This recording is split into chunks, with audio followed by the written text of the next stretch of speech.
Welcome to the Vertex podcast. I'm sitting down with creative professionals of all types each week to get more into the human side behind their incredible work. I get into their life stories, I get into their challenges, and I get into what fuels their creative drive in hopes to show you that your journey might be similar and that your dreams might be closer than they appear. Thanks for tuning in. Let's get into it. Welcome. Thanks for having me. Yes. How's the day been so far?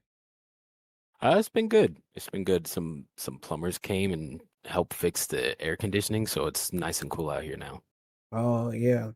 And then you're out in the West Coast too, so y'all still in summertime. Oh yeah, we're definitely getting over a heat wave right now, so it's rough. Ugh. It's like it seems like we're in Fool's Fall right now in Atlanta, and so we're like it's Fools. cool in the morning. People want to throw on Uggs and hoodies, and I'm like, y'all know we not finished with this heat. I don't know why y'all trying to play like like it's over. Wearing Uggs in the heat, that sounds insane. Yeah, but I mean, it was pretty cool like this morning and like the morning before, but I just know there's a little bit more heat left. It don't mean it's gonna be like, for months and months, but there's a little bit more heat. It's And coming. I'm like, It's I'm coming. waiting. I'm not pulling out the coats just yet. hmm But yeah, man, thank you again for being down for an episode, man. And shoot, I'm super excited to have you on here. Likewise.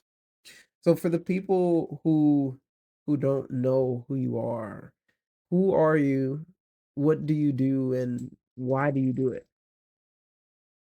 Yeah, my name is Nick Winn. I'm a designer, comic artist, cartoonist, writer. Um, I worked at Cartoon Network for a while. I worked on Craig of the Creek as a character designer, and I was the design supervisor on their spinoff, Jessica's Big Little World. Also did a bit of work on Apple and Onion and some stuff at Netflix, and then transitioned into writing comics. I did some comics for a publisher called Silver Sprocket, and now I'm writing the Adventure Time series at Oni Press. And Mm, what else? I think I do art just because I'm like I get bored of everything else, but drawing is like the constant thing that keeps me stimulated. So it's either like I got to make this work somehow. for sure. And I know for a lot of us artists, like drawing is that thing that we would just do, even if there was no work going on. And like, what does art do for you in that time? Like when you're not getting paid for, it, but you just want to draw anyway. Yeah, yeah. I mean, I think for me, art is just the constant in all the chaos. I feel like with everything going on, nothing is surefire, nothing is for sure, but I can always pull out a piece of paper and draw something very quickly if I wanted to, and that'll be something that can give me some satisfaction until, either the next job or the next gig, whatever have you. But yeah, it's something that stays the same the whole time, but is constantly changing regarding like style and ideas, but it's always there. Mm, yeah. It it's something so nice about being able to like bring your kind of your current self into like a tangible form, you know what I mean? Yeah, yeah, it's nice to look at like old sketchbooks. I'm sure you've had this kind of experience where you look at your old sketchbooks and you could see where you were at that time, even if there isn't like a journal entry. You can see the choices that you made were like indicative of where you were at that time, whether like mentally or literally like physically, like what state you're in, what country you're in, you know. Mhm. There was a time I don't know how good I'd be at doing this now, but I know that I used to be able to look at a sketchbook and I could almost like see exactly where I was. Like I could be like I was sitting in this chair, I was Yeah. in this place, this was going on, it would, such and such was cooking in the back. I could, this person had music playing, and it's like for any little drawing that I had in my sketchbook, I could pinpoint the moment in time when it happened, but I've gotten a little bad at that recently, but I used to be Up like on still. point with it. Yeah. Yeah, absolutely. I mean, art is like the closest thing we have to a time machine. And just art, books, poetry, all that stuff, because you can find out where they were and what they were doing at that time, which is really fun. Because Mhm. sometimes a lot of stuff hasn't changed. There's still like memes that are from the 1920s that are still funny, but it's in that like kind of 20s style, in that like what's it called? Like the Prohibition era. It like has that kind of artwork, but it still hits today, which is really cool. Yeah, yeah, so cool. So, have you always been a creative type of person? Yeah, I'd say so. My I come from a family of actors. So my mom, Hmm. my dad, and my brother are all actors. Mhm. My mom and dad met as actors. My dad was he was like a he wasn't a regular, but he would show up a lot on In Living Color with like the Jim Carrey sketches. I Hmm. know there's like a sketch where he's like Jim Carrey's like a activist that's like too performative, and he like pops my dad's football and like he has to fight him over it. And then my mom was she was a character in White Men Can't Jump, when like Wesley Snipes is like what is it? He's like cheating someone out of his money, so he has to go to his girlfriend to ask for money, and she's like the girl that's like, no, he's like, men are trash. He's a dog. But they met like that. And then Marcus does, like my brother, he does voice acting and he does acting and theater and stuff. He always gets cast as Romeo. So I'm always like in the theaters with him and watching him do his like voice acting stuff, which is really cool. But I'm like the black sheep of the black sheep family, where I just decided to draw and stay behind the scenes and everything. Mm. Why did you decide to go that way? I don't like being on camera, to be honest. Mm. It's not for me. And just being on stage and stuff, I'm not a big fan of that. I remember my mom tried to get me into acting, and she put me in, I think, a rehearsal or a tryout for the Nutcracker when I Mhm. was really young.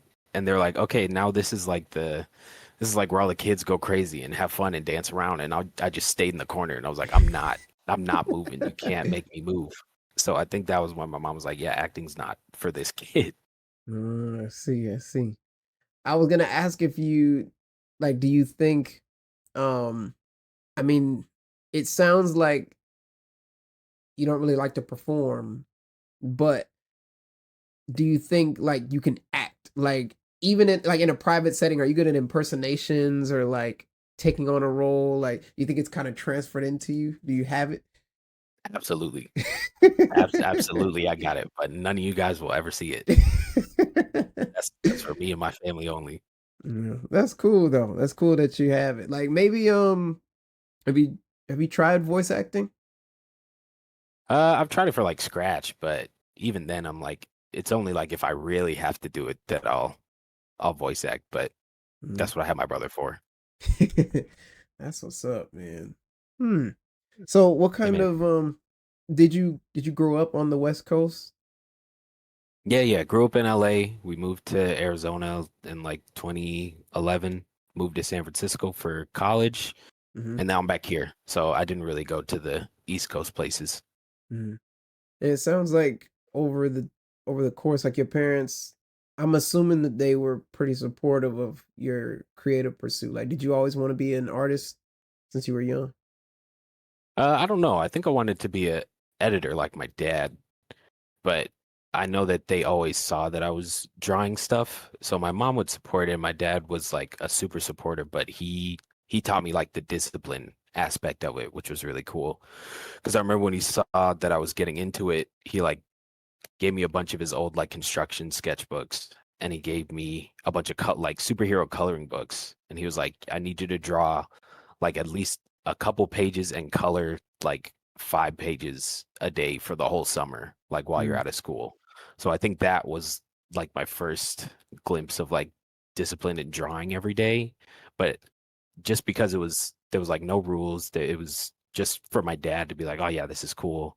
It stayed fun, which was nice. So I think when I got to college, even though I had to discipline myself more, there was still that aspect of like, I'm really enjoying this, even though I have to do like all these drawings today and I have a deadline, I'm still having fun. Mm, yeah. That's so interesting how like those types of things can really help you lock in when you have to. Like Yeah. if you're used to kind of doing the work, not because you had to in that moment, but like you're just used to already like kind of getting at something or kind of pushing past any sort of discomfort of like, I don't really want to, or like I've been doing this every day for like however long, and you're like, Yeah. you're able to just push past a lot of that fluff in your mind to be able to like do what you got to do. I'm sure that still carries like even today. Oh yeah, absolutely. I mean, have you had that like aha moment where you're like, I really gotta put in the work for this? Like, was there a moment in time, either like as a kid or in college or something?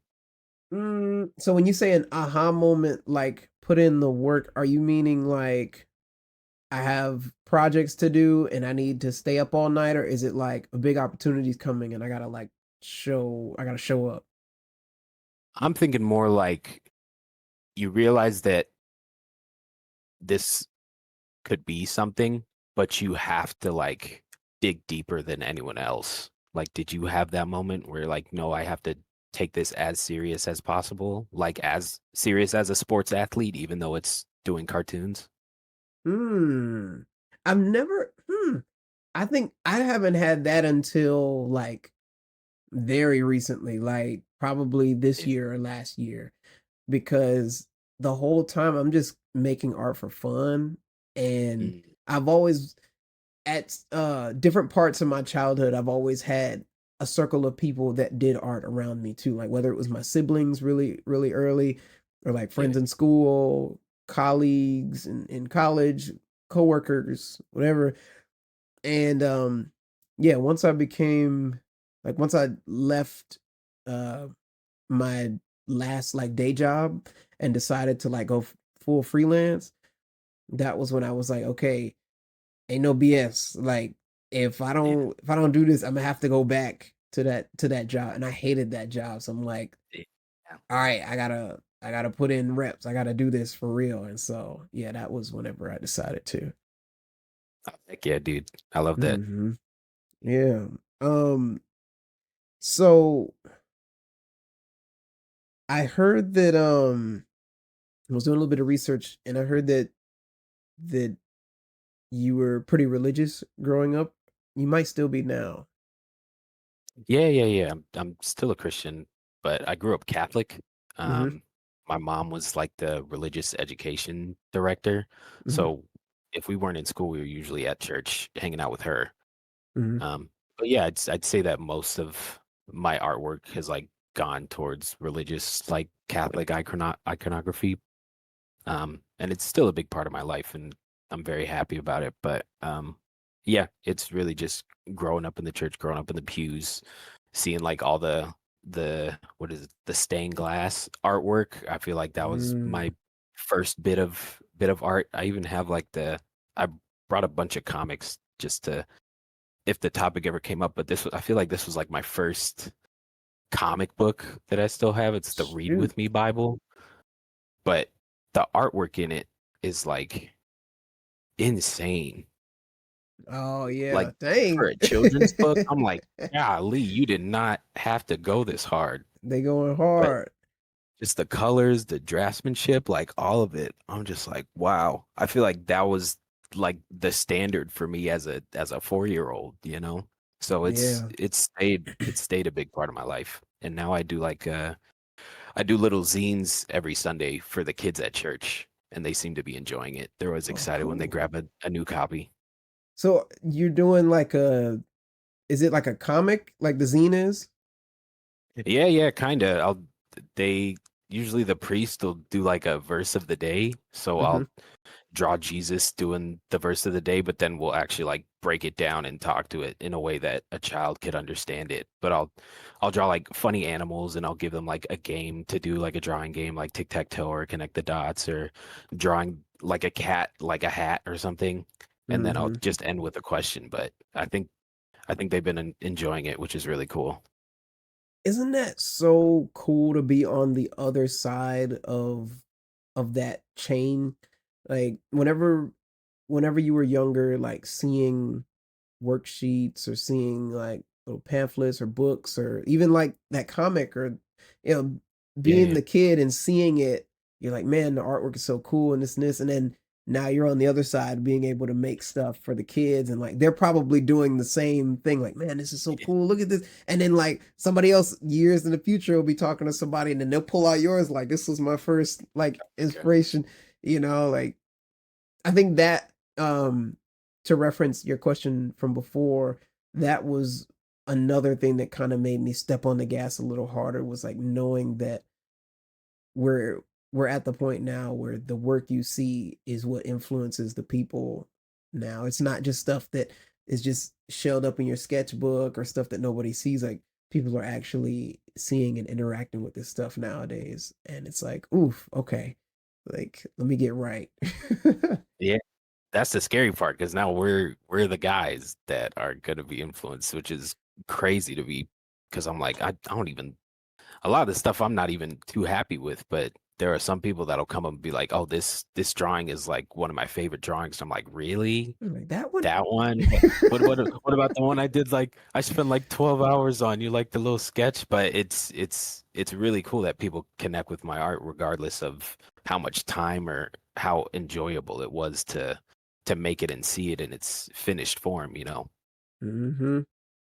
And like, man, it's interesting to see what people resonate with versus what you think they'll resonate with or what you hope they resonate with. Yeah. And it kind of like that balance of like I spent so much time and effort and energy into like crafting this thing for you versus this is just something like a filler, a throwaway, a rough. And they're like, that one, I really like that one. And you're like, bruh. Yeah. And Man. yeah, it just makes you wonder like what that's about then. Like, you know, what is it about the lower not necessarily the lower effort, but just like the quicker things, like the lower pressure kind of creations that connect with people a little bit more, more often. Yeah, yeah. I mean, I feel like a big part of it is like there's so much life in like a simple sketch and there's so much humanity in a simple sketch. I feel like when you decide to do a painting and refine it and spend years and years on it, I feel like it has to be at a certain quality for people to connect with it in a very big way. And I think it has to be presented in a very grand way for people to kind of get what you want them to get out of it.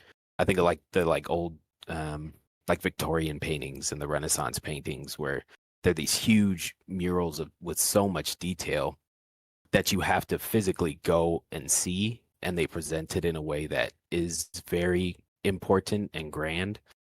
But I feel like a simple sketch connects with more people because you're bringing them you're meeting them where they're at, if that makes sense. Instead of making them come to see you, you're coming to see them in a very personal way, which I know some artists like to be like, no, I'm I'm better than this, which they know you are, but it's nice that you get to talk about some silly stuff with that one single drawing or with that one single comic that took you maybe like 10 minutes just to make your friends laugh or something. I feel like people connect more with that quickly than a very grand painting. Yeah.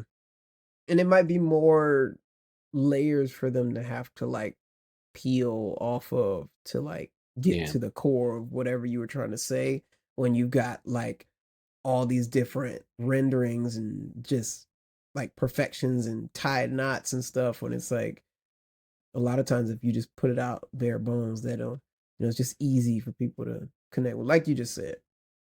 Yeah, yeah, for sure. Mhm. Mm.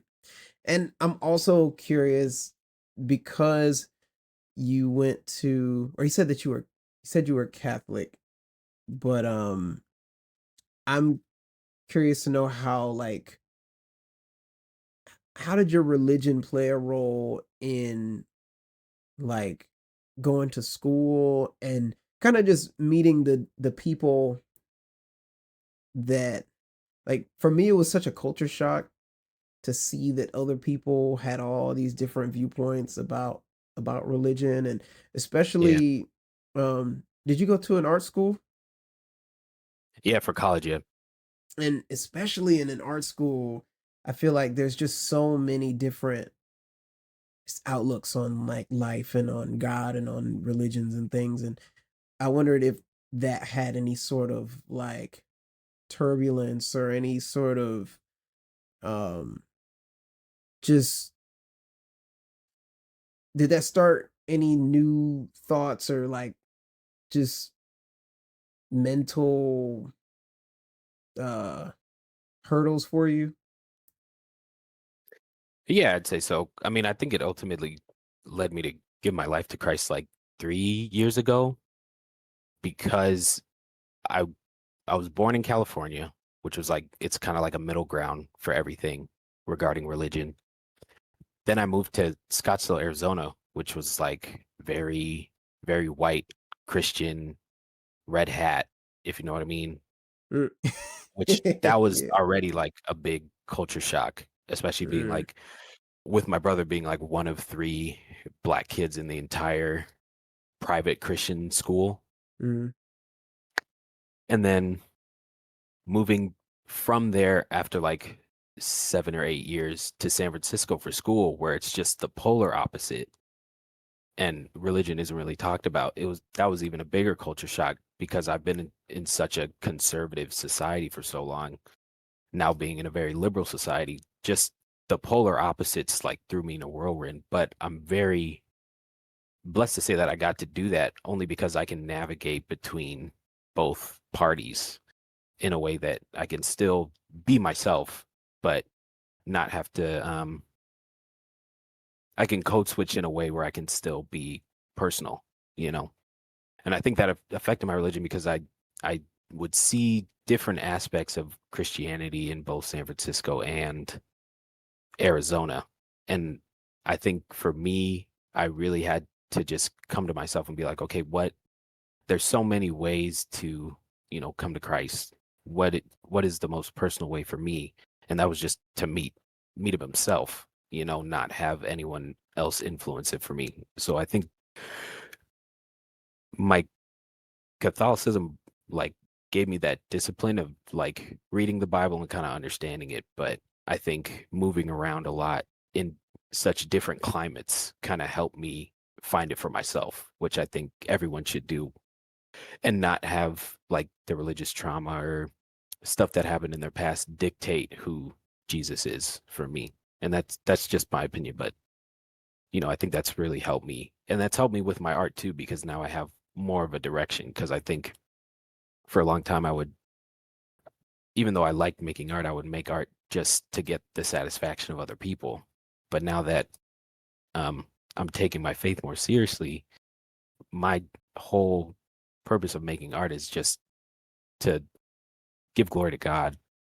And I think my comics do that. I think my artwork does that. So even though I'm very blessed to have like followers and work on Adventure Time and do all that stuff, it's still more about him rather than me, which mhm, I'm very happy about because now my life is it's a lot less hectic. mm. And how does it make it less hectic for you? Because now I don't really have to worry about what people think. I think the people pleaser in me like will spiral down if someone that I really admire doesn't like my work. But slowly and surely, I still have those feelings, but now it's easier to get out of with Jesus. Because then that becomes like the main focus and like as long as y'all are good, then it don't really matter. Yeah, absolutely. Mm, that's beautiful.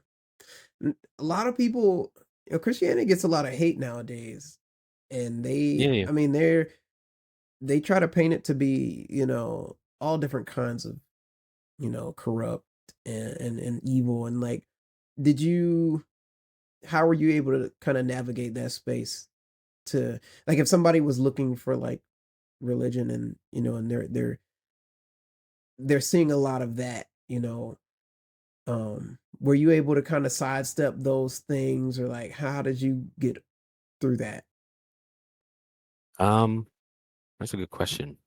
I think the biggest thing for me is I went I went to the big man himself instead of the fan club, if that makes sense. I Mm, think yeah, Christians get a bad rap, but a lot of it's their fault. You know what I mean? I feel mm, like if you're so centered on the church in general, you forget about Jesus and you end up becoming like what the essentially the Pharisees, where Jesus didn't even like them because they were so legalistic. I think when you focus on the church legalism, which a lot of Christians do, you end up pushing a lot of people away. But if you go to the big man directly, Jesus Christ, you can find that it's really all about loving your neighbor and loving the Lord God with everything you do. So I mm. think I could sidestep it in a way only because I went straight to the top rather than trying to filter my way through like the church disciplines, if that makes sense. For sure, for sure, because I mean, it's its own set of hurdles. Because like, I mean, I grew up, um, Christian, and we I mean, I know all about like the church thing. I mean, we live in the South, from the South, and like, Yeah. I know about church folk and how they do, and it's a whole thing, and it's something where, Yeah. especially towards like high school, like I didn't like going to church anymore, just because of all the politics, and like just the certain things, the way that people can the Mm. stereotypes that people put around the church and people. But yeah, I think that's a great way of like, you know not letting the people ruin it for you, going to the source and seeing what you think of that personally. Oh yeah, absolutely. How was it being in the South going to church? Because I only know like West Coast, like Um, like you know. hmm. I mean, it was for me. Um, I mean, we had a lot of teachings. Like my parents, I think, were the ones that taught me the most about religion and about Jesus, because in church I never really liked going, because it was like on a Sunday morning. This is my last day before I got to go back to school, and they take a Same, half bro. of it. Same. I'm mad. And we have to get up Same. early for it and stuff. And then I would always be in church, like they would let me be in the children's church, and half the time I'm like playing around, like I'm bringing cards and games and stuff. We trading Pokemon cards in the back, and we're like, we watch like Veggie Tales and stuff like that. That was cool, but I wasn't paying attention to the teachings as much as I should have. But I got a lot of the principles like from my parents and stuff. But me personally, I just saw it a lot as like, um as a kid, I saw it more of like something that was like annoying or like kind of in the way. But then as I got to be a teenager and we were able to kind of go to a different part of like, we were able to go into like the teen church, and it was like a whole different kind of vibe. And I think that was really cool because I got to meet and make friends and like just kind of discuss topics that were more connected to life, because they would talk about the Bible stories, but I didn't have a good way of connecting those stories to my real life. Like I would always Yeah, take yeah, things so literally as a child. I'm like, I'm not nobody's worried about eating apples off the tree. Like we go to the store for those, and it's like it's the metaphors, it's not the actual story. But but as a teenager I was able to start doing that a little bit more. And so that was pretty cool. Um but then as an adult, um it started to it was hard for me to connect with the actual like church teachings, because we would always go to like the bigger churches, and I feel like yeah, the bigger the church, the more general the message, so that yeah, like it can kind of connect to a wider audience. And so it just didn't feel like it hit close enough to my unique situation. But I'm not mad at how they approached it, but it just wasn't really for me. But yeah. I still enjoyed like the teachings and the principles and things like that. And I always like kept that close, and I would pray and like, and just kind of be like you said, I kind of had like my own relationship, with the faith instead of like by way of the church. Yeah, for sure. Hmm. So, but it was but yeah, it's so interesting to see how that kind of stuff can play an influence, like especially in college and like going to art school too, because like um a lot of people can be like anti even, and it's like, dang man, I didn't even this is how I grew up, and like catching heat for like Yeah. something I grew up with. It's crazy. Yeah, it's scary, but also you understand where they're coming from, especially if they had religion used against them. For sure. I feel like that always gives someone a bad taste in their mouth. If the only if like the only trauma they experience is religion, why would you want to go to church, you know? So that's Yeah. why I always try to preach like go to Jesus, not the church. Like find Mm, him where and like, draw near to him and he'll draw near to you.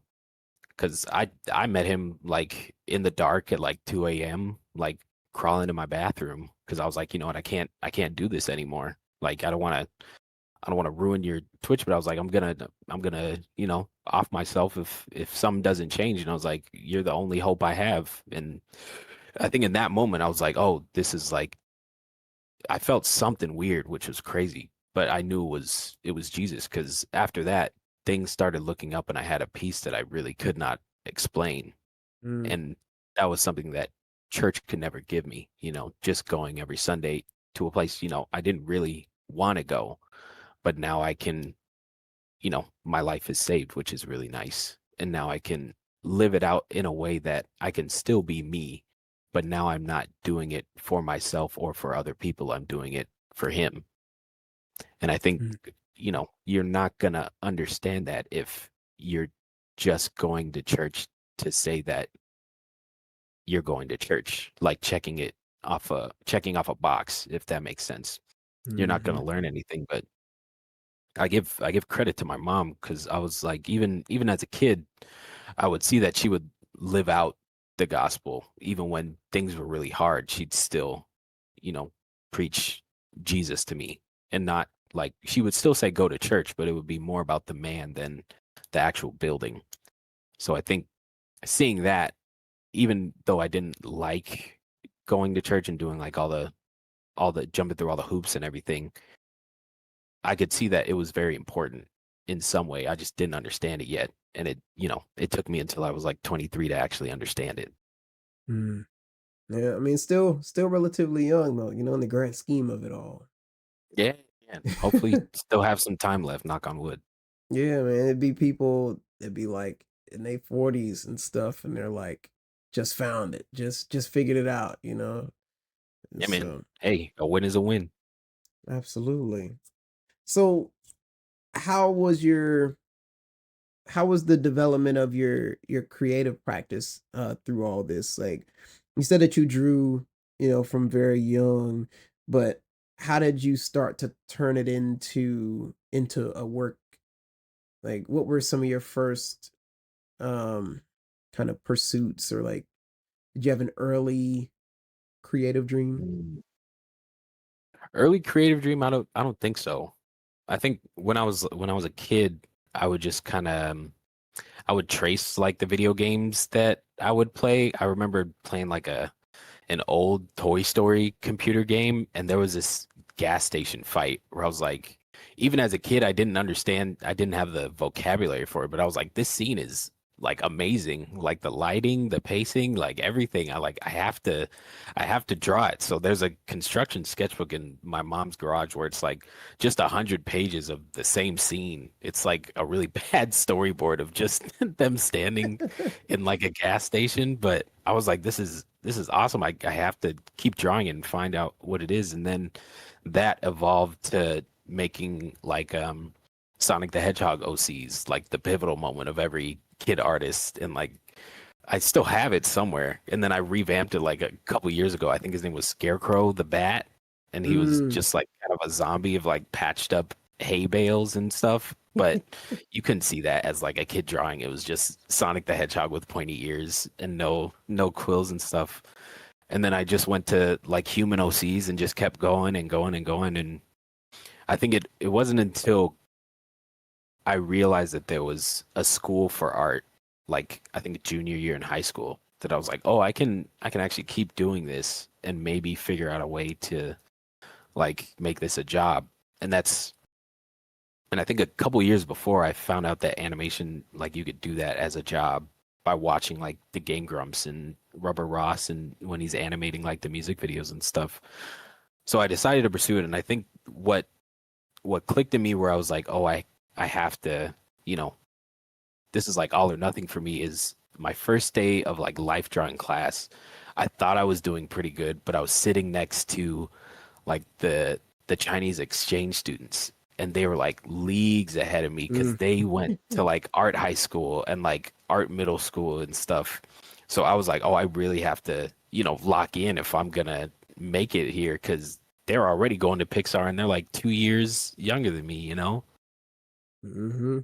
But I think that fear kind of influenced my art of like, oh, everybody is better than me at art school, not just the exchange students, but like all the people that just are like from San Francisco that came in from LA or something or kind of live near me, even in Arizona. I was like, dang, all you guys are crazy. Like I Y'all really slow. gotta, yeah, yeah.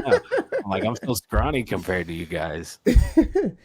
Were there any people in particular that were like very influential? Like whenever I would see people like that, I can think of like one person in my college career who really influenced me like that. And I would just be like, I just like get behind them, like, let me just see where you at. And like I would just be seeing what they were doing and like try to copy them as best as I could. But do you have anybody like that in class? Um, I think mostly my friends. I know Priya Kakati, who I think she did some stuff for Netflix, and then Janelle Emanuel. Those were my buddies that I would go to life drawing with, and Austin Marr, who I got to work with like in the industry, who was a BG designer on Jessica's Big Little Word. Like those folks were like they were going crazy, and I was like, I really gotta catch up, or they're gonna leave me in the dust. But Mm. other than that, it really was my teachers, which I feel like I forgot so many of them because I was so like drawing pilled that I really was just looking at the work, and I feel really bad because their work was really good, so I would just study that. But I also remember a lot of it came from like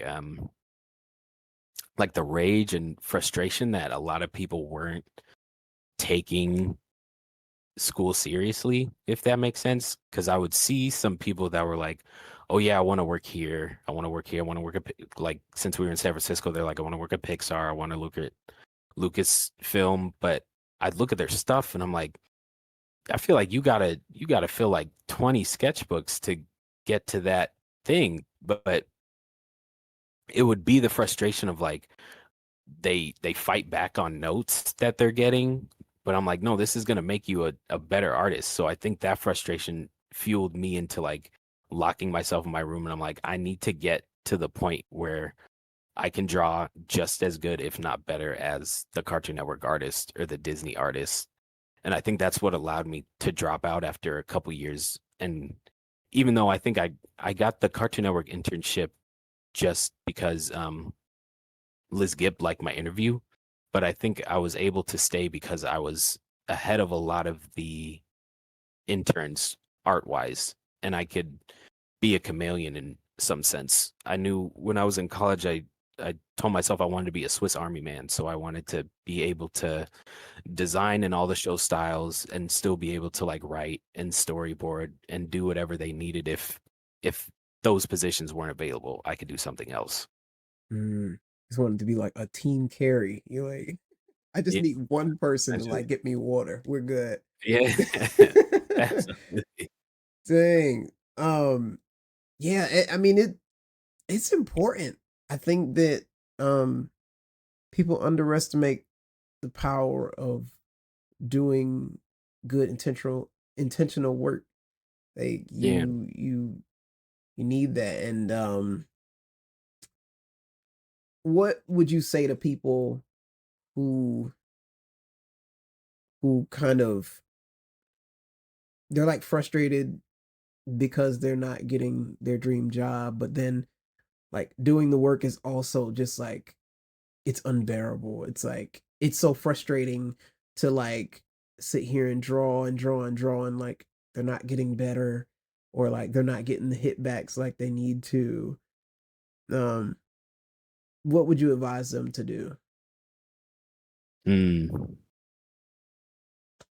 I would think if you're frustrated with drawing and you're not getting the work that you want to be getting, I think it would be time to step away and have a very honest conversation with yourself, asking yourself, do I really like this? And is there another option that will make me a lot happier? Because I think there are some people that do art just because they can and they got a quick opportunity to work at it full time, but there are also people in the same industry, whether it's animation, illustration, comics. There are some people that there are a lot of people that will draw for the rest of their life until they croak. I think there will be I've met a lot of people that I know this is morbid. I know they will die at their desk drawing. And Yeah.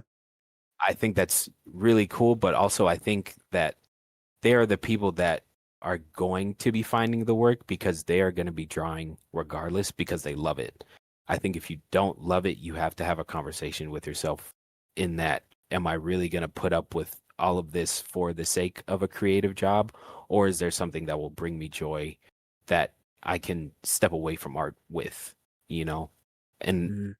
I know that's not like the best like pick me up thing to say, but I think in the long run you're going to be a lot happier if you decide to step away from art and pursue something that actually makes you happy. I think you'll be a lot happier than staying in an art job just because you can draw. You know what I mean? If you're miserable, then it's not worth it, in my opinion. Absolutely. And then that drawing skill might actually help augment whatever you're gonna do later. Like if you become like an industrial designer, your ability to draw will help you and like you'll still be able to do work that you love. And it's just like easier now because you spent so much time drawing. And it's like maybe you weren't like, you know, Pixar level, but you make amazing shoes because of the skill that you have to draw and then like all of the other skills from industrial design. Oh, absolutely. And I don't think that you walking away from art or the person that is frustrated walking away from art, I don't think that's the end all be all. I think that sometimes just being creative in general can take a lot out of you. And sometimes you do need to just take a break.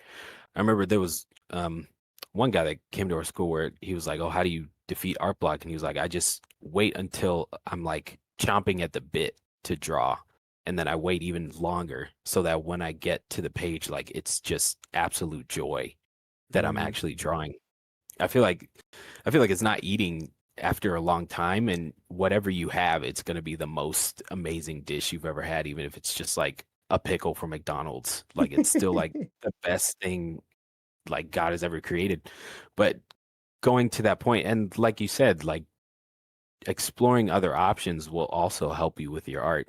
I worked at McDonald's for like 3 or 4 years in high school and in college before getting the job at Cartoon Network. And I think that helped me in high stress situations. And I was able to juggle multiple things at one time and still be able to hit the deadline. And I think that's why I'm so happy to be doing Adventure Time stuff because I do like writing, but I also like drawing the covers. I also like doing the interior work. I also like coloring it. I'm able to do that and schedule it out in a way where I can hit the company's deadlines, but I can also still enjoy it and not burn out. And I also thankfully have a beautiful, wonderful wife that will get me out of the house on the weekends and we can, go on dates and hang out and explore things and get my creative juices like both flowing and also like taking a break. Like refilling that creative bank account, with some real Absolutely. life. Yeah. Yeah, I mean, that's you sound like one of those people who just love it, man. Yeah, man. Like, um, and to be one of those people who can how do I ask that question? So like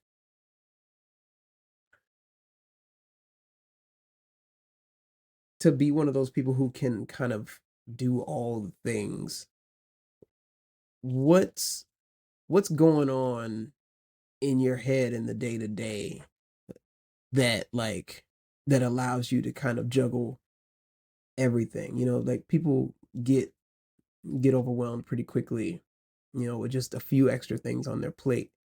And so how do you how do you bypass the overwhelm? Mm. I always have to write it down because there's like 1,000 things going in my head every single day. Like from the moment I wake up, whether it's like a to-do list or it's like a creative idea that I just got, even though I have like 6 other comics I have to finish, like I still want to work on that single one. But I think writing it down and, that's where the discipline comes in is like having a schedule. And it's not the most fun thing to do, but it's the thing that's actually going to get the work done. Because I also understand that even though I love drawing, I love making comics, I love painting and doing all these illustrations, sometimes it's still a grind where I'm like, I really don't want to work on this, even though this is what's due tomorrow. I kind of want to work on this funny little comic that I'm doing. But that discipline of like, no, I told myself I was going to do this when I wrote it down on Sunday. So let me power through it. I understand that it probably won't be the most perfect thing in the world, but it'll be finished. And I think that's more important in the art world. I know people always want to make the most beautiful drawing, but sometimes they're going to be duds. But again, the thing is, going back to your first question, there's still going to be a kid that's like, oh no, this is the best thing ever. And I think that's the point of art. Like, even though it's not going to be perfect and to your standards, it's still going to be a very high standard for someone else. Yeah, because people don't see what you were trying to make, they see what you made, Absolutely. you know, and like I think it can be easy to like think that everybody knows like what you like this is what I was gonna do and like it's way cooler. It's like we didn't know that. We couldn't see it, you Don't know? care. We got new art. It's a win. Right. Absolutely. And for somebody who doesn't have the I guess like the resilience of like that discipline to push through and make the artwork that like maybe they don't feel like making in that moment. Do you have any practices that people can do that would help build that resilience? Ooh, I think just s- you can start when it comes to like drawing discipline is like just opening up a sketchbook and drawing something in it every day. Even if it's not the best thing, you don't have to post it. That's the best part about sketchbooks. It's like it's supposed to be rough. It's supposed to be your most raw and honest idea that isn't refined for someone to look at. I think just opening it every day and just giving yourself maybe like a deadline of like, oh, I want to do 100 drawings in 100 days and just starting with that, or even just like 10 drawings in 10 days, or just doing a drawing a week. I think the more you do it, the easier it'll get, but you just have to show up every single day. That's the hardest part. Yeah. It's so true. So true. I was talking with a friend and who like did a sketchbook where he filled up a sketchbook in like 2 weeks. And I was like, "Dang, man, that's Oh my gosh. kinda nasty." And it inspired me to, like it inspired me to try to do something very similar, and I was asking him all these questions about, like, you know, like, how did you not fall off? You know, like, or how did you, you know, stay Yeah. locked in for that many days? And he was like there was a big part of it that was, like, letting the letting the drawing just be that, you know, like, Yeah. letting not having to go back and fix and perfect and like make sure that each page looks so cool or you know because that's a lot of energy that you're giving to like perfecting those drawings. Yeah. You know, I have that problem a lot too, where every drawing I make, like even in the sketchbook, like it has to look cool. It has to, Yeah. and I'm like I'm currently practicing like letting this drawing just not be nice, and I'm like, man, this is terrible, but you know, I'm gonna move on because this is supposed to be good for me. So Yeah. Absolutely. I mean, do you do you find yourself stopping in the middle of the drawing because you want to be a perfectionist, or do you see it all the way through and you're just not satisfied? I just I see it all the way through, but the urge to want to like scribble the whole joint and let it be, that urge is there, but I keep going. Like, I was using a pen. Let me see if I have it. Uh, no, it's not even right here, but it's like those pens, almost like the high tech pens. And Oh yeah, yeah, yeah.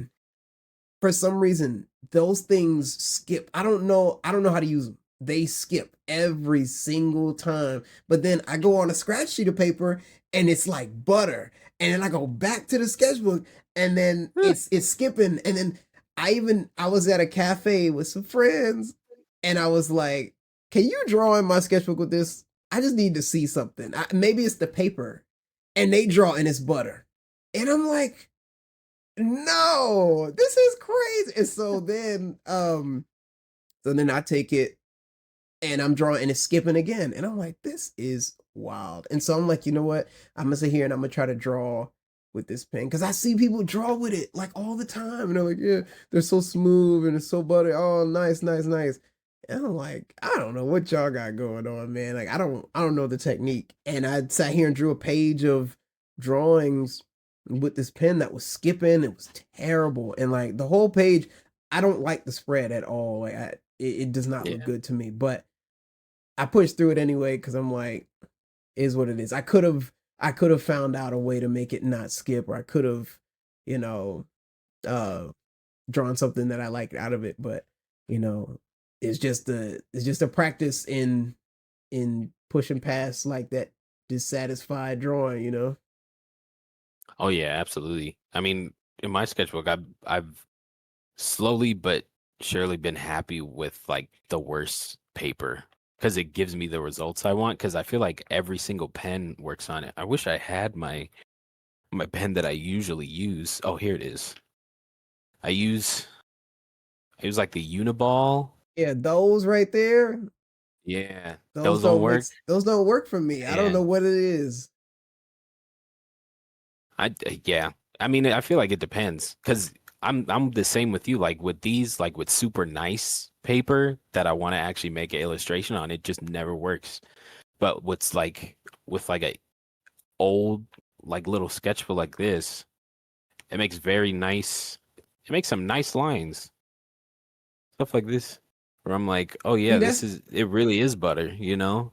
that's the lines I want. And the lines Yeah. I get, it's like I'm stippling. It's like, what is this, bro?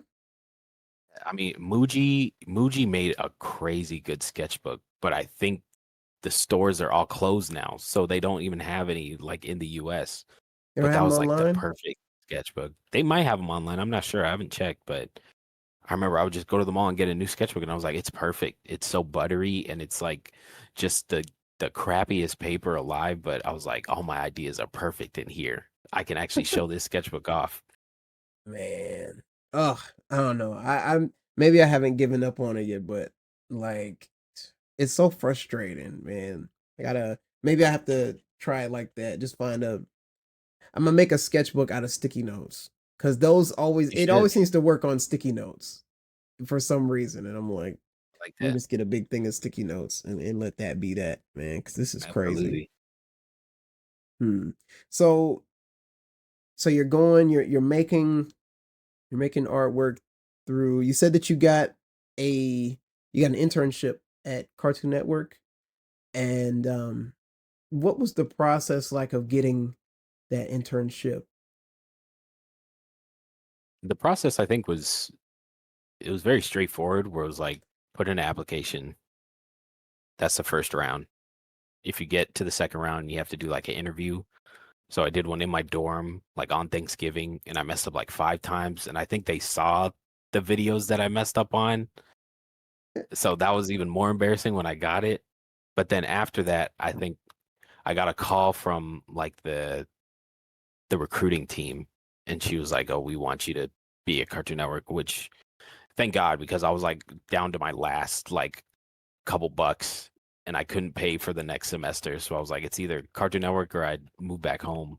Mm. And thankfully I got the Cartoon Network gig, but that was kind of straightforward. And Cartoon Network, they put me on a show called Apple and Onion, which I really enjoyed.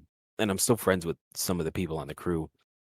And I got to essentially learn the entire animation pipeline from Cartoon Network's perspective. So I would be in a lot of the pitches, I would be in a lot of the writers' meetings, I would be in a lot of the voice recordings and all the edits and the design meetings and everything.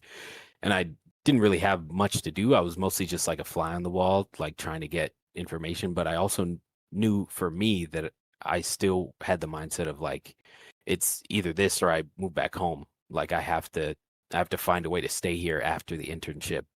So I reached out to a lot of the artists that I was big fans of, either like on Craig or like the Fungies or Tig and Seek or something like that.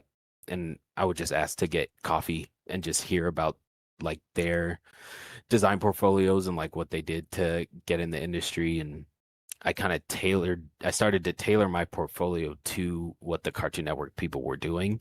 And I would essentially like, I remember my first portfolio, I made like a fake show and I made the formatting so similar to Cartoon Network that you really had to look hard to be like, oh, this doesn't exist. Mm. So I think the process for me was like find a way to stay in. And thankfully I had a mutual Micah Scherf, who was the prop designer on Craig, who was leaving to go to Nickelodeon. And she saw that I was interning. So she was like, oh, give this guy some freelance while you guys look for another person. So I started freelancing there. And I I know this for a fact now, but I got the job because I was so fast. And I think that's what McDonald's helped me with, and like the frustration of seeing like artists not taking art school seriously. And also the school that I went to in San Francisco wasn't an animation school, it was a traditional school. So they focus more on painting and life drawing. So I essentially had to speed up my homework quickly so that I can work on animation stuff that I really wanted to do as a job. And I think that's what got me the job, was I was so fast and I knew the style so well and so easy that they just could continue to give me more work while all the other freelancers were still working on the same prop or the same character, you know. Mhm.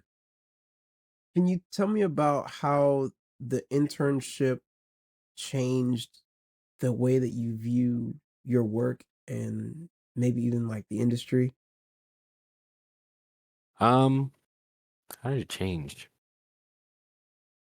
I think that was the next hurdle, because I know we talked about how art school is like, oh, I really got to step up. I think going in the industry, I was like, oh, I really, really got to step up. Like, it's a Mm. reason they're called professionals, you know? And my my first like full-time boss, Danny Hines, he designed Steven Universe and Mm. he designed OKKO. So sitting with him and having him tell me all this like art theory was like insane to me, because I was like, oh, I didn't even know you could think about artwork like that. And I didn't know you could think about cartooning like that. I really thought it was just make the funny drawing and hope that it sells. But there's also like a science and there's a technique to a good drawing and a good appealing drawing, even if it's cute, even if it's ugly, even if it's something out of the ordinary, you can still find appeal in that drawing. So I think it shaped my artwork in a way where I was like, I have to approach it differently other than getting it out of my system. Because I think in art school, it was really just get it out on paper so that you can get your drawing mileage up and get better. But now it really was like why are you making these choices? And how is this going to affect the show in the long run? And I think a lot of art school students, and me too, didn't understand that, where I was like, oh, the lines that I make are very important and everything has to be planned out, even if it's like if you're drawing like the pants, like what kind of pocket are they going to have? Are they going to have a pocket with also like a coin pouch inside, or is it just going to be a straight pocket? Is it going to be threaded? Is it going to be all these different things? What's the zipper going to look like? What are the patterns on the jeans going to look like? All those things are big in the long run because you remember that someone still has to animate it and someone still has to watch it and they still have to understand what you're going for. If you say that a character is from the 90s, you can't just draw a regular t-shirt and jeans. You have to draw a t-shirt and jeans from the 90s so that their brain can connect that, oh, we're in the 90s. I can still stay in the story without getting taken out because this design is bad. So I think finding that out really helped me with my artwork. And in the industry in general, I realized that most people think like that. And that's the standard. It's not just making a pretty drawing. I think there are some studios and there are some artists that really focus on the pretty drawing for like a portfolio piece or for their Instagram following or something like that. But a lot of the time it really is like it's function always wins. And I think when more people understand that, their art is going to get better because you're making art for a purpose rather than making art just for you, because now you are a part of a multi-billion-dollar industry that you have to keep making money for, if that makes sense. Absolutely. Absolutely. It's it's it's art that is going to serve a greater purpose than just what you're seeing on this page right now. It's like it's design. I think that might be the difference between like art and design. It's like the intended purpose. It's like if you just Oh want to yeah. look at it, cool, but like we're actually gonna go use this somewhere. Like this drawing is not gonna be on TV. It's like what the animators make. So you gotta, you know, this is communication essentially. Oh yeah, absolutely. I think that's why I enjoy comics so much, because I love when it's just one person making something, but I also know that when it's one person making something, you'll usually just get some artwork or you'll get one illustration or something. And when it's a group of people, you'll get a cartoon, you'll get a movie, you'll get something that is more than um, just one image. So I really enjoy comics because it is a sequence of images and it's really kind of mini illustrations in one giant book, but it still tells the story and gives off the movement of a movie or the movement of a cartoon if it's done well, and it can really sink you into the story if it has really good art too. Absolutely. Like it's a way that people can like it is probably the the most effective way to tell like a short story just like with a sheet of paper. And like you can make whole stories like in a single illustration, but like it's something about comics, man. They just have a specific kind of charm to them. um like we I mean you did Fetch as well, like Yeah, yeah. here. And like whenever I was making my comic, I had made a comic for real in like years. Like I used to make them all the time in elementary school, but I hadn't even approached it since like since getting all the skills from like being an adult and stuff like that. Yeah. And it takes you to a different place. Like when you literally have to think about like, okay, how are they gonna read this? And like you have to kind of you're like a cartographer, like you're drawing a map for people's Hmm. eyes to follow, to and you're having to make sure that they all communicate properly. And it's just so cool whenever it's like pulled off successfully and you're able to like connect with people like in a meaningful story. And like Hmm. it almost seems like the artwork is like just a cherry on top whenever it's like a comic, like, oh, and there's cool art. and Oh yeah. before it was like I used to see it like the other way around. Like the artwork has to be cool before I even like interact. Yeah, But yeah. it's like, nah, like it could be anything. Yeah, yeah. I mean the story is, what keeps the audience, but I'm I'm kind of where you were, where I'm like, if the art isn't pretty, like it's gonna take me a while to read it. Cause I know I passed by so many comics in the comic shop that are probably the best story I've ever written, but the art just isn't appealing to me. Or it's just done in a way where I'm like, it's not my thing. But I'm sure the story is great. But for me, the way I look at it is I really want to see it for the art, and because I know the story is going to be good because it's probably going to be so personal if it's just one dude or one woman just writing at their house and then just sending it off, or even better, drawing it themselves.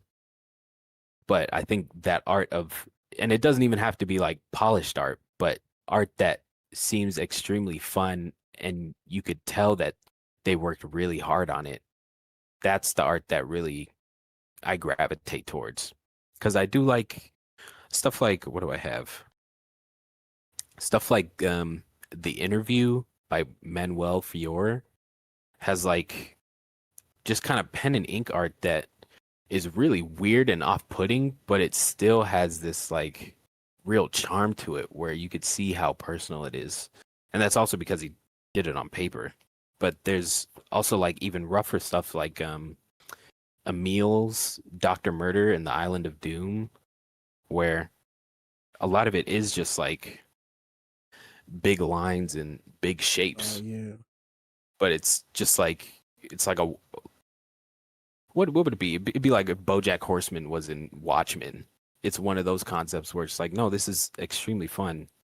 And then there's like Chester Square, which has a great story, but it's all about the artwork. It's like perfect, perfect cartooning of just finding the black spots, finding the storyline, finding the life drawing and all of it. If you want to get better at drawing comics and just drawing anatomy in general, Jaime Hernandez is like the guy to go to. Jaime Hernandez. I'm gonna write that down. Where's my pencil? I have a pen somewhere. Oh, here. It's a Jaime Hernandez. Yeah, man. Okay. Cool. And okay, so then speaking of comics, you have a page called Koa Comics. Where Yeah, did yeah. that name come from?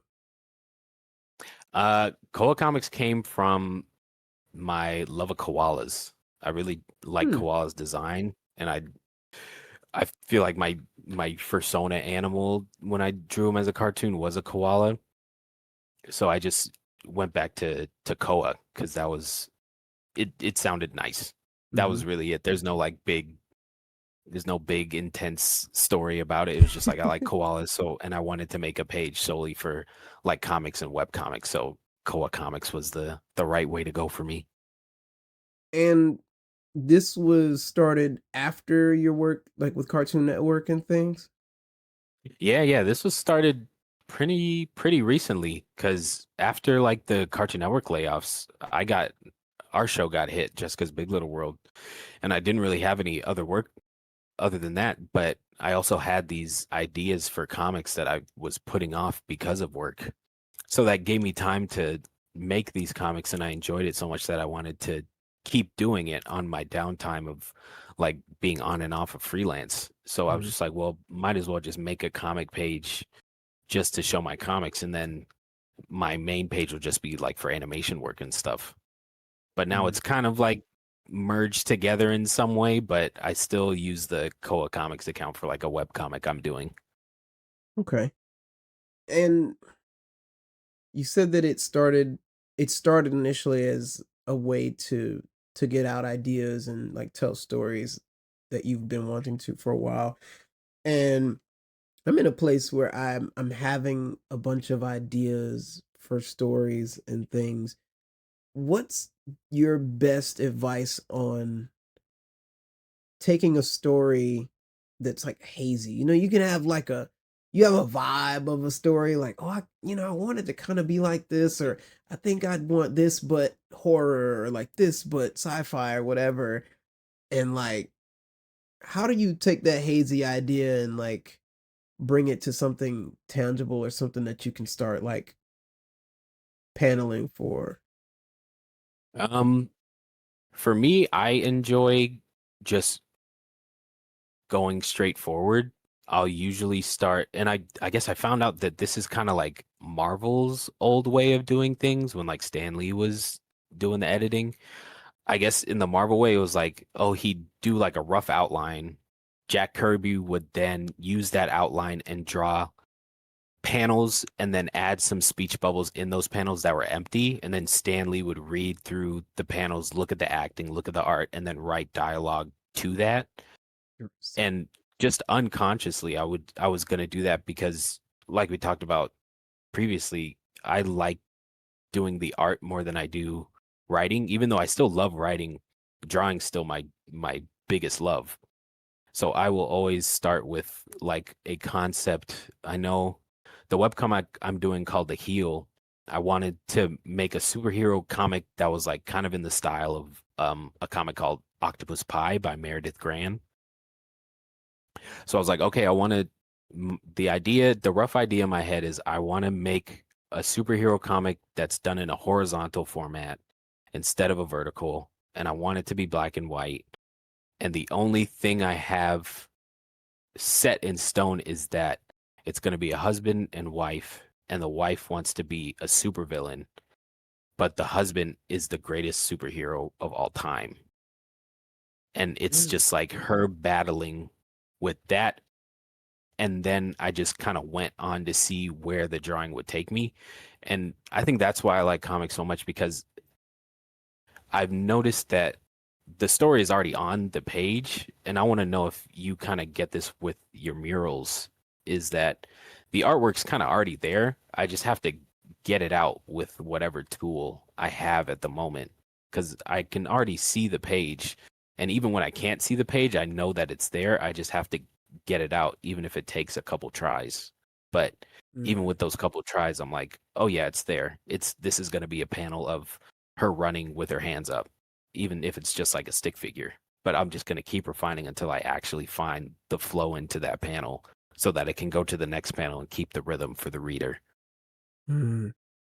I have something similar. I think that before murals, I don't do too much figuring out actually on the wall nowadays, just because like the way that I like plan stuff out, I find myself with not a lot of time to paint murals a lot of times. I have like 1 day or 2 days to do a mural. And so a lot of times when I get there, it's go. It's go, go, go. I don't have time to like play around with it. But I do a lot of that in the design. Like if I'm just drawing on the iPad, I'm messing around with the mockup.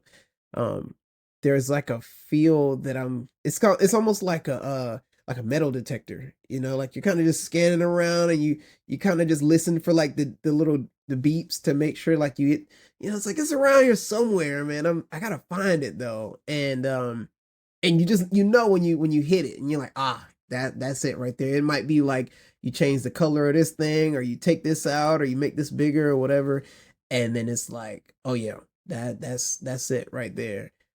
And I'll kind of just go from there. But sometimes I will have to figure it out on the wall. I think there was a painting I did of a big scorpion recently, and there was a part just in the middle. It just needed something. Like it wasn't Yeah. quite there. I'm like, dang, what is it? And I was playing around with like the shape that was in the middle of this wall. And I'm starting to like sweat a little because I'm running out of paint, like going through all these different drafts and the wall, like adding paint just like layer after layer. So it's starting to kind of rise. If I go too fast, it might drip. And so I'm like, dang, man, like what is this? And I was able to like get it to a place where I could figure it out. But yeah, it takes some iterating. You got to kind of wrestle with it for a second. Yeah, yeah.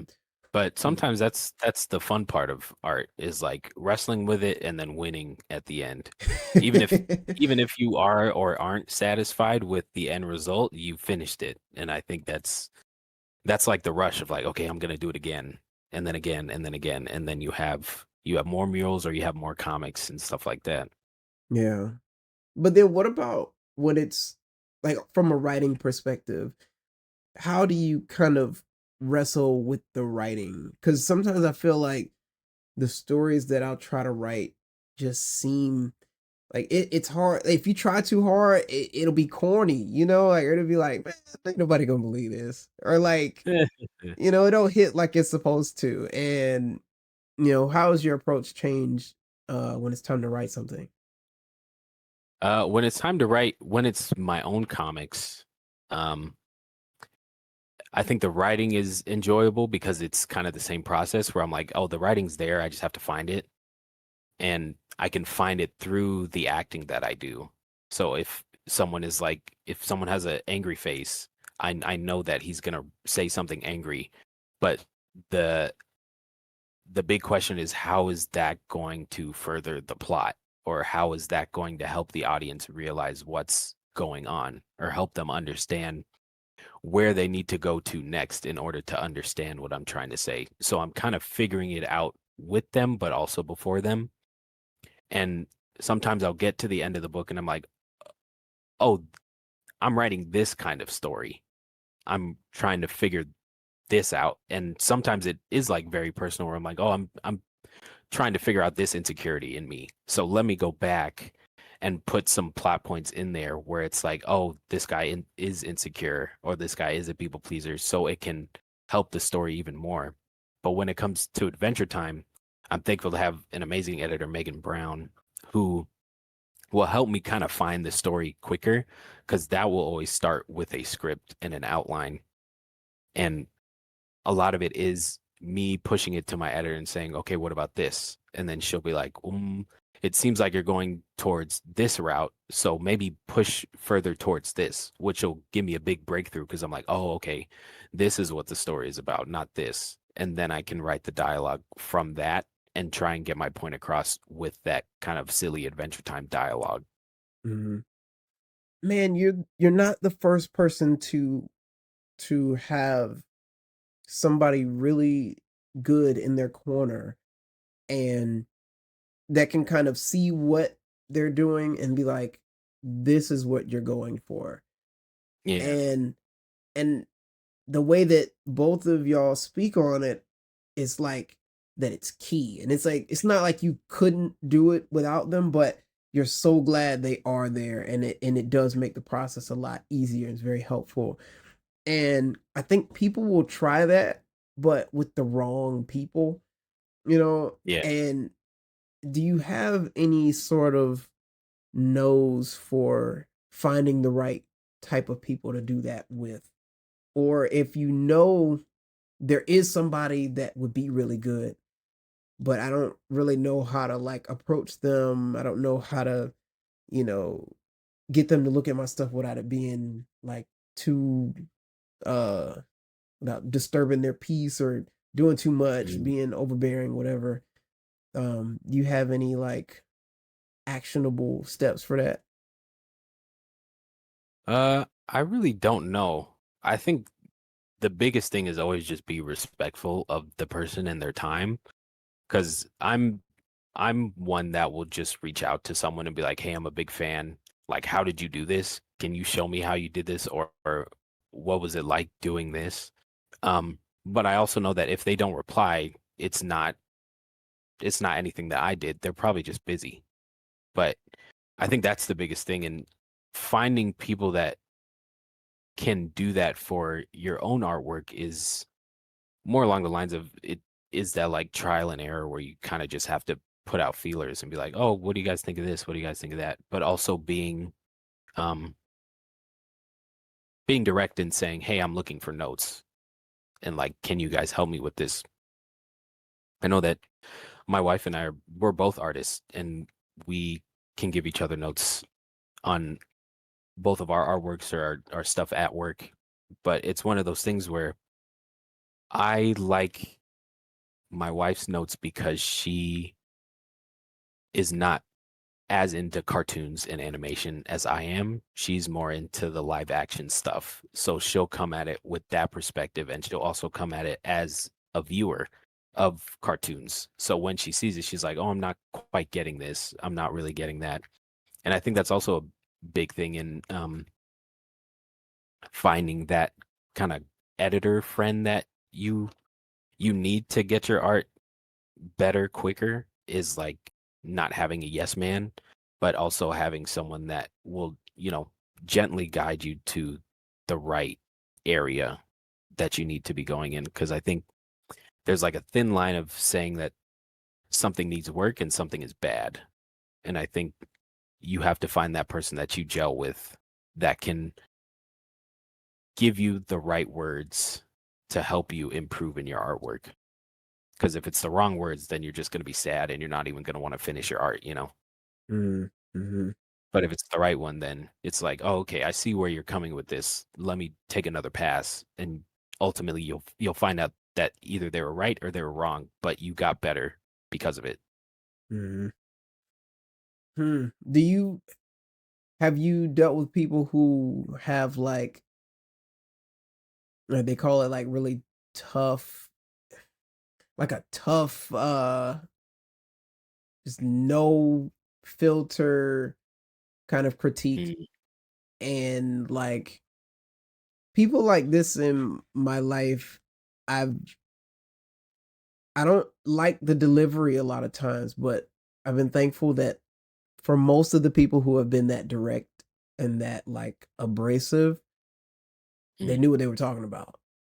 And Yeah, yeah, so it gets to a point where like I don't really take offense to it a lot of times because I'm like, I mean, it's not like they're cussing me out, but yeah, you yeah. know, they're like they let me have it. And I'm like, Really? sheesh, all right. Well, and then I go and I do what they said. I'm like, it was they was cooking. I'm sorry. Like what what am I supposed to do? And have you experienced people like that where like have you ever let somebody's tone kind of like ruin a type of like a really good source of knowledge for you? Oh yeah, I have I've had some experience where there are people that will give me notes that are either unsolicited or I didn't really, I didn't ask too much for. I didn't ask to go too deep into, Mm. that I'm like, well, that was that was just mean. You know what I mean? Even though Yeah. I understand where you were coming from, there were some times where I was like, it's not that helpful. But there are also times where there has been like tough love, like to bring up my boss Danny a lot.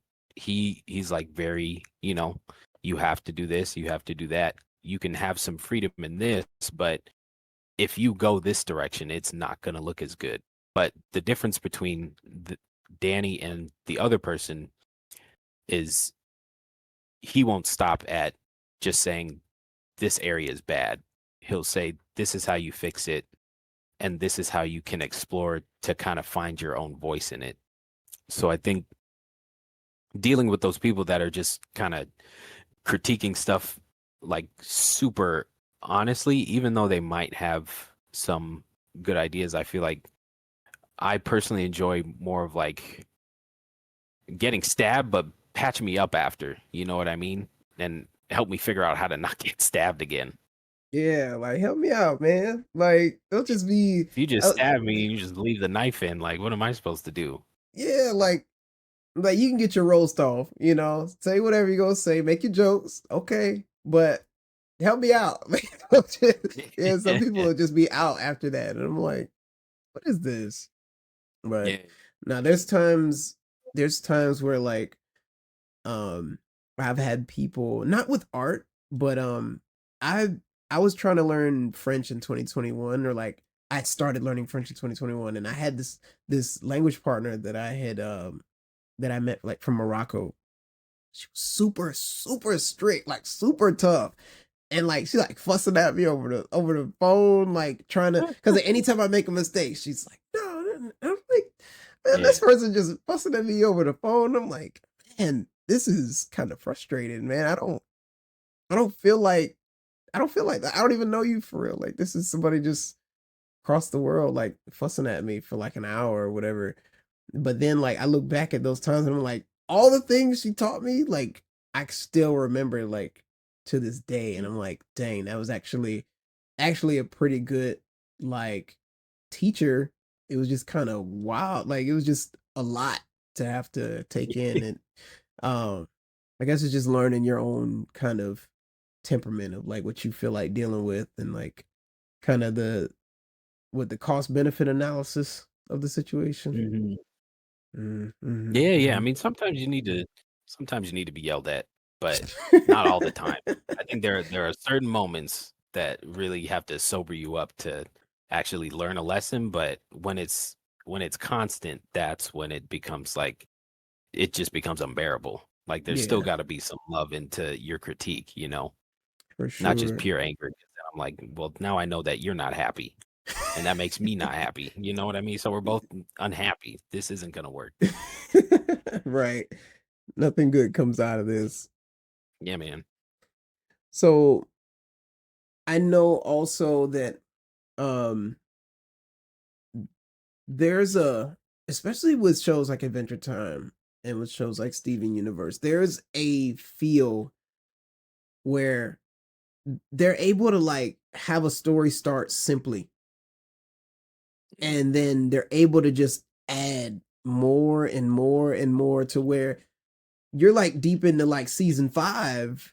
It's all kind of stuff going on and you're like, but anybody that's been watching is locked in. They know exactly what's happening. They're invested, even though it's like a ton of stuff going on. Stuff is unfinished. Stuff is going on. Like, and I'm wanting to learn how do they like start simple and what's the balance of like what to give people, like giving people enough to be interested but not giving them so much to where they're like scared away or overwhelmed, but then Mhm. leaving yourself with enough room to like bring in all the things that you want to give the viewer, cuz I'm not sure how those shows were written, but I'm sure that they had bigger plans for these characters than just what we saw in episode 1. And Yeah. so it's like how to like safely bring somebody down your rabbit hole to where you can like keep them there and they'll want to be down there with you. Yeah, yeah. I mean, in for me personally, the way to bring someone down the rabbit hole with you is just to go with them and hold their hand because I think it's fun when you're also figuring it out, but you're just one step ahead. Because Yeah, okay. I think remembering like there was like an Adventure Time interview where like that pivotal scene, I think it was in season 2 where like Marceline and Ice King have that big lore moment where oh, Ice King was actually a guy named Simon and all this stuff. I think that happened because one of the board artists like made Ice King sing one of Marceline's songs and then the writers were like, "Well, hang on, how would he even know her song? Like, do they know each other? We haven't seen him in an episode together." So that was really just like improvising a whole thing, being like, "Oh yeah, maybe we can do that." Marceline and Ice King did know each other, but Ice King wasn't the Ice King. He was just a guy. He was like a scientist, and he had all this thing. So finding something in those like happy accidents and happy mistakes of you're really just having fun and doing stupid stuff, but having to explain yourself is how you can get an audience connected. Because I remember in my webcomic there's like a ray that kills people but also can bring them back. And I know that she kills her husband with the ray, but then she's going to bring him back. And I was like, well, what if I just make another dude come out instead of the husband? And I was like, okay, well, I'm gonna do it because it's funny. But now I have to explain it. So now there's this whole thing of now she has to go and figure out who this dude is and why he's posing as her husband. You know what I mean? But Mm, I wouldn't have been able to go down more of that rabbit hole if I didn't find that funny of just a random guy popping out instead of the actual like Superman of the comic.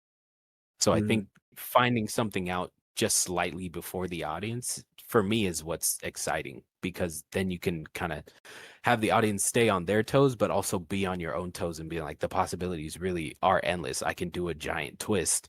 And with my writing expertise and my drawing expertise, I can figure it out in a way that it makes sense from the beginning. Dang.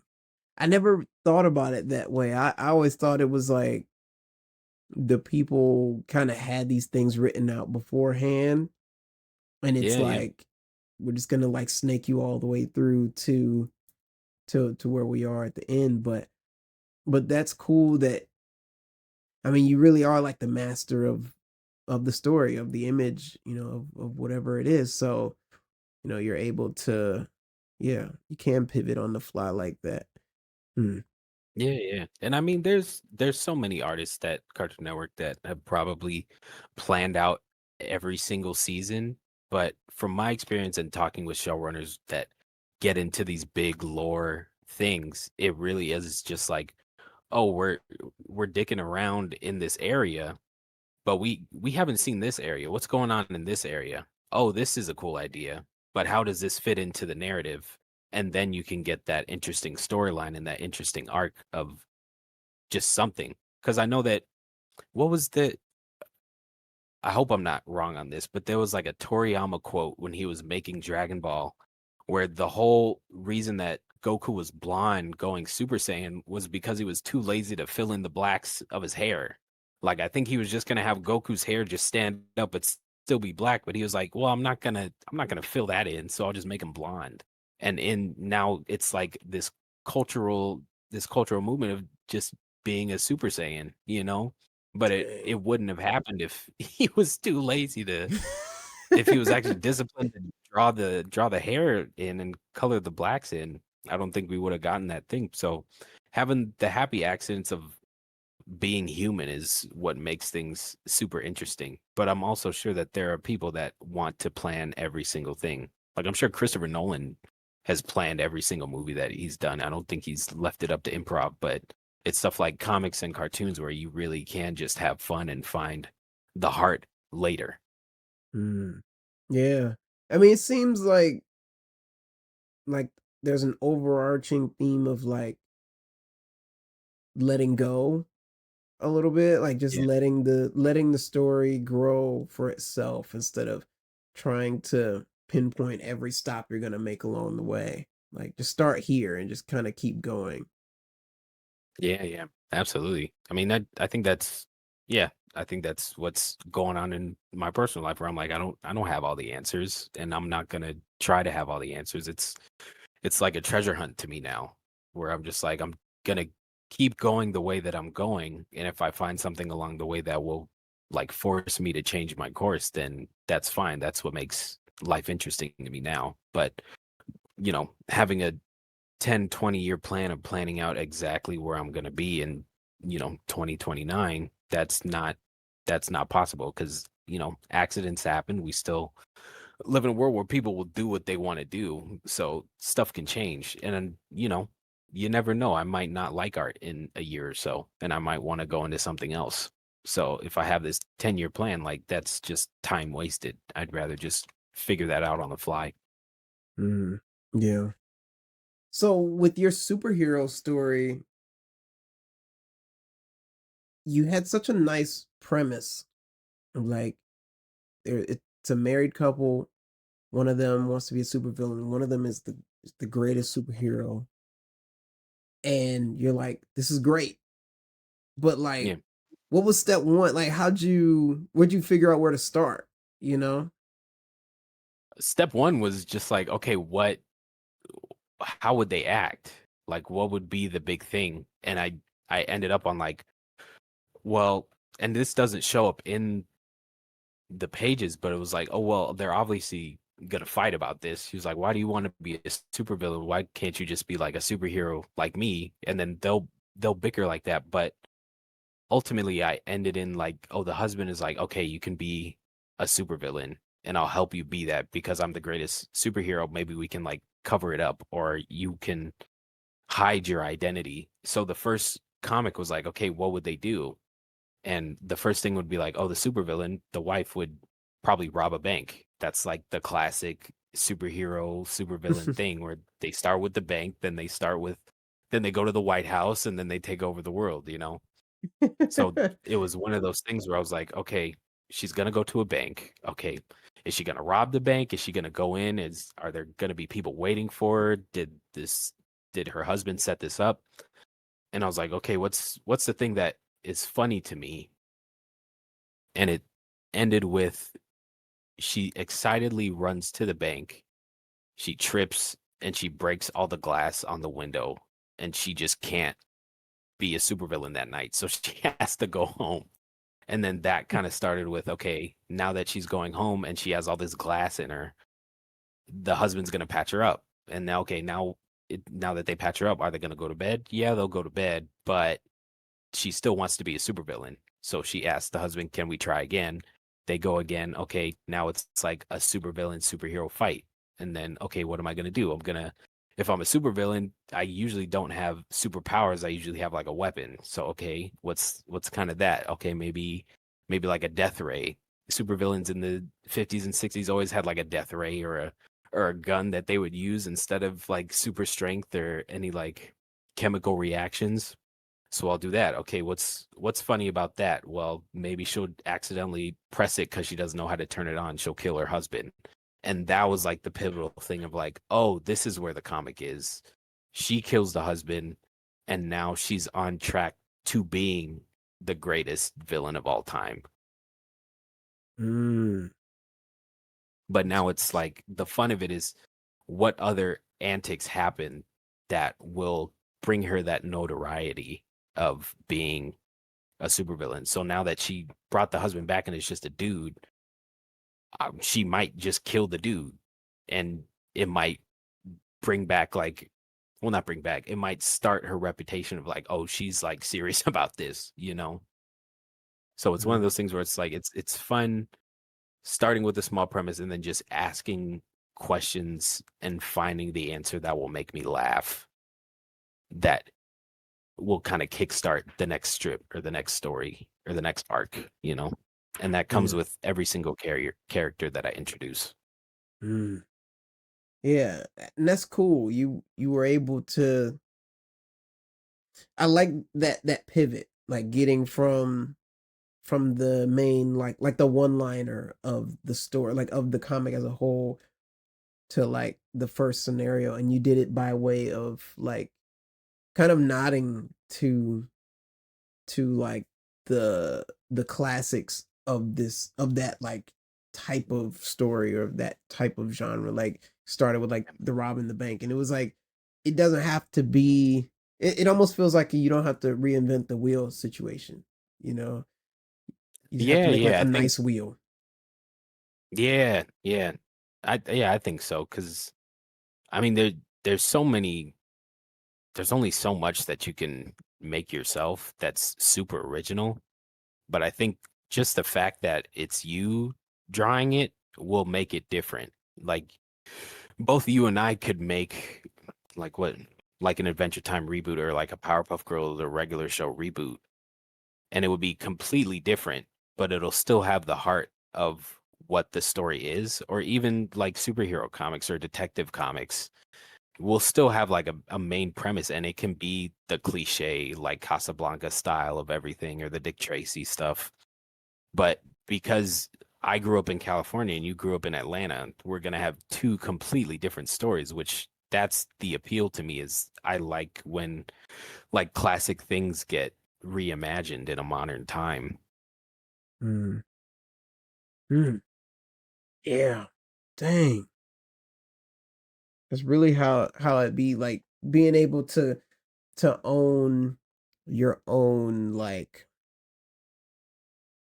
um like your own kind of approach to it. You know, you're not having to try and like you're already doing the work of reimagining something, but then you're also trying to reimagine it in the style of like something outside of you or somebody else other than you is like, you know, that's too many extra hoops, you know. It's like being Yeah. able to just own your approach to it. like your approach is just as good as someone else's approach, or even the approach that you're trying to like emulate too. Oh yeah, absolutely. I mean, speaking of that, going back to the Jaime Hernandez book, like Love and Rockets is just the Hernandez brothers wanting to do Archie comics. And when you go back and look at Archie comics, you can see like, oh, they took this posing from this comic. They took this face from this comic. The way their shorthand works is the same way Betty, Veronica, and Archie look. And Jughead, there's like so many Jugheads in this comic, but it's from a place of like, I feel like Archie is like the white picket fence kid, whereas Jaime Hernandez, like Love and Rockets, like Maggie and Hopi, they're some punk kids from Oxnard, but it's in the Archie style, which makes it original. Like I think you can still reference things, but the fact that you're bringing your own personal experience into it, it makes it an original thing. But it's only when you say stuff or when you really reference things that people can see the influences. But even then, no one really cares because your art is cool. Yeah. Yeah. And then they'll even, so I mean, if they can recognize it, I mean, they're likely to respect it too. Like everybody puts that like Akira motorbike slide shot in so many things. And like nobody's mad at that. They're just like, oh yeah, that's what's up. That's a killer shot. Oh yeah, absolutely. I mean, what are some other like good references? But I know there's so many characters. Like there was what was that thing? What was that Dexter's Laboratory short? It was the Justice Friends and Dial M for Monkey, where it was like a monkey superhero.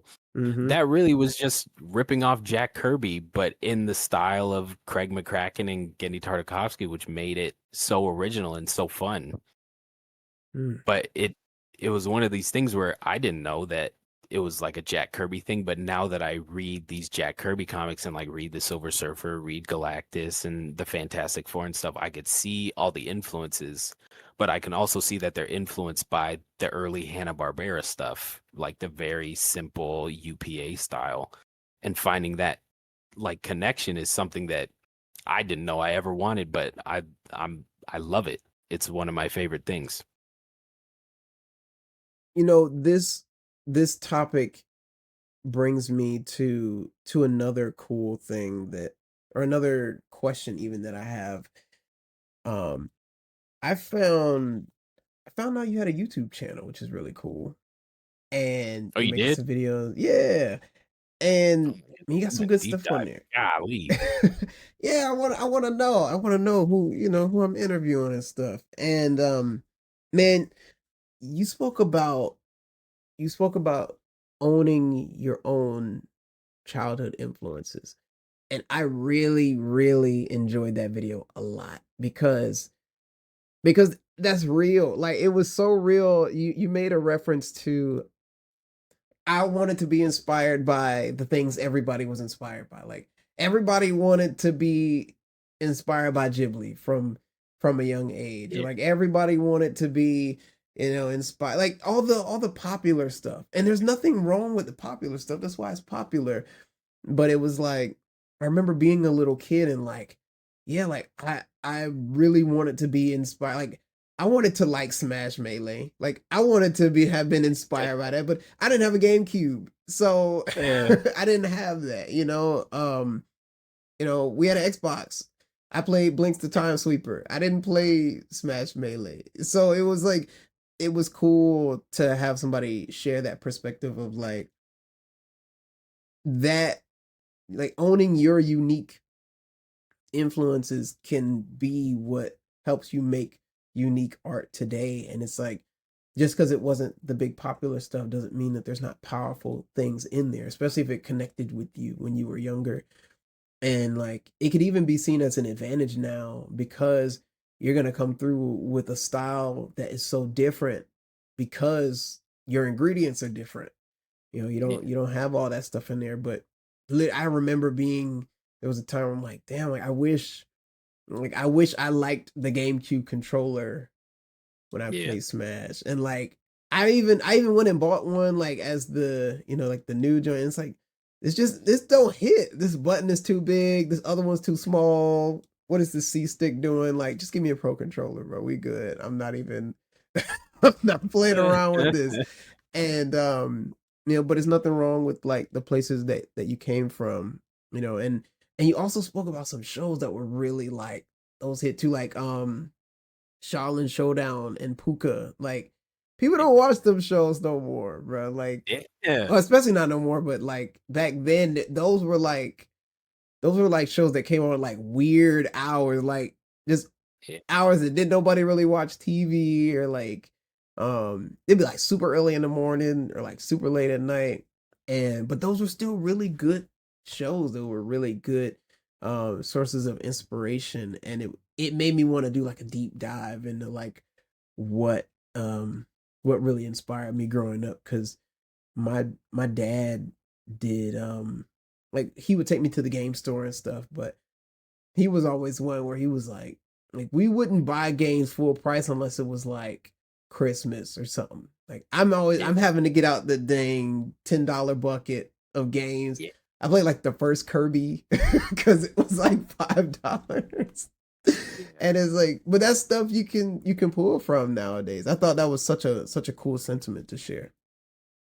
Yeah, man. Oh my gosh. Dang, how did you even find that? I made that thing thinking no one would find it. But yeah, I mean, I too wanted to be inspired by all that because I know my boss, Danny, was inspired by like all the Scorsese films, and I worked with like Anatola Howard, who was like obsessed with like Pajama Sam and like these point and click games, and Akira, and like even the people like on Craig and Jessica, they were inspired by, Studio Ghibli and Akira and Otomo, and like who's the other big guy? Satoshi Kon and all his stuff. And I remember that they would at lunch they would watch like anime Sakuga. And I remember being like, "Oh, this is nice and all, but like no one's talking about how beautiful the animation that Bill Littlejohn did in like Charlie Brown Thanksgiving, like that, like him like making the popcorn like pancake thing. I'm like, this is the Sakuga that I like, and I just felt bad because I was like, oh, I can't connect with people like that because I was like you, the I wanted Call of Duty, but my mom got me Disney Skate Adventure from the dollar bin, but that game influenced everything because it really is a great game. And I found out later that it's just Tony Hawk Pro Skater. It's the same engine, just reskinned with like Disney Pixar characters. So I was like, no, this is the perfect game for me. And like being inspired more like by Schoolhouse Rock and stuff, just very simple designs where I remember like bonding with some of my coworkers being like, "Oh, this was like my animation awakening," and it's like this beautiful rendered like drawing of an anime character, and I was like, "Oh, this was my guy," and it was like Lucky Seven Samson, the simple rabbit. And I was like, I can't really do that, but it was one of those things where I was like, I was trying to find my voice in art and my style. I feel like I was getting too insecure about my own influences that I kind of put them away for a bit, and I would see myself trying to draw something, but I wasn't quite happy with it until I went back to my influences and I was like, well, this is what I grew up with. This is what I enjoy. Let me just pull from these guys. And instantly my art improved and I was happy with it. And I wanted to go even farther with the influences that I was getting in college, like Mobius or Jaime, or who else do I have? Or like Jill Thompson, who did like Scary Godmother and stuff, where I was like, oh, I can bring this stuff into my childhood influences and not be ashamed of it. And with that, I feel like my ideas skyrocketed in a way where no one was thinking like I was thinking because they all grew up on the same things. So me coming in, growing up with something different, I was like, well, what if it could do something like this? And they'd be like, oh, I didn't even think about it like that. Let's try it. And having them end up liking it really kind of set in stone. They're like, oh yeah, my influences are very important. to not only myself but also my career, because there are some people that need that part of me that they aren't getting in themselves or in their other coworkers because they kind of have the same brain. So that's why I'm always just like, yeah, if you have some weird influence, if you found like some weird computer game when you were 6, like really research that and like draw from it, because that could be like a make or break in one of your next designs, one of your next comics, one of your next cartoons. Just having that influence with you in your back pocket, you can pull from something that not a lot of people can get. Absolutely. Absolutely. That was like that was everything. I was like, dang, man. Like he's cooking with this video. He's cooking. Oh my And I want to plate. And God. how so for people who are, say it's somebody that has all these different influences and say they felt like how you felt, how would they start making steps towards doing artwork that makes them happy through their influences? Like say they don't really care for them, or like they don't really, they don't want to claim them right now, how would they start to kind of swing the other way? I think just finding stuff that you do enjoy. I mean, there are some influences where I'm like, oh, I don't really reference it that much, but it was nice to have it as a kid. But also, it's not too late to find things that influence you, because um, Mobius is a big part of my art style, but I didn't find him until like my second year of college, where I was like, oh, this is like the science fiction stuff that I want to be doing, not like the interstellar stuff or the gravity stuff, or I want to be doing stuff like 2001 or like Blade Runner, stuff that looks very fun. And Akira too, but it was Mobius is one of those things where it feels very dreamlike, and I enjoy stuff like that where it feels. And I what was another one? And I think even starting with like, oh, what, maybe if you have a good relationship with them, like asking your parents, like, what were you reading to me as a kid, or what were we doing as a kid? Because I remember what was what was it? We would always read two books. It was a Peter Cottontail book and a Sesame Street book called "There's a Monster at the End of This Book." And when I Mm. read "There's a Monster at the End of This Book," it's just Grover breaking the fourth wall the entire book, being like, you should not turn the page because there's a monster. And then when you turn the page, he's like, what did I just say? Yeah. Like, stop turning the pages. Like, what are we doing? But it's one of those things where I was like, oh, in my comics, I break the fourth wall all the time because it's funny to me. And now I know where that comes from. So it could be more of like, you can still find stuff to enjoy, but I think you should go back just to find out where you are artistically and why you make the choices you make, because a lot of the times it stems from your childhood, because those are the things that actually stimulated your brain and wanted you to pursue stuff as you grew up, like whether it be in art or outside of art. I would say do it as more of a research purposes. You don't have to do it specifically just for the joy of doing it. I think you should do it for a purpose of like, why am I the way that I am? And oh, it's because you played dollar bin games instead of Call of Duty. You know what I mean? Hmm. Dollar bin club. That needs to be Yeah, like a man. sticker, like a patch, a pin, like something you can just put on the chest The right dollar there. bin club, baby. They had the best and the worst games like imaginable. It was fantastic. It was high risk, high reward game right there, you know. Like you're not getting the Absolutely. next one, you're not getting another one till like next progress report or something. So you gotta Yeah, be yeah. Yeah, yeah. you gotta make But the I best of would that run game. those games to the ground, man. It's so real, man. Dang it.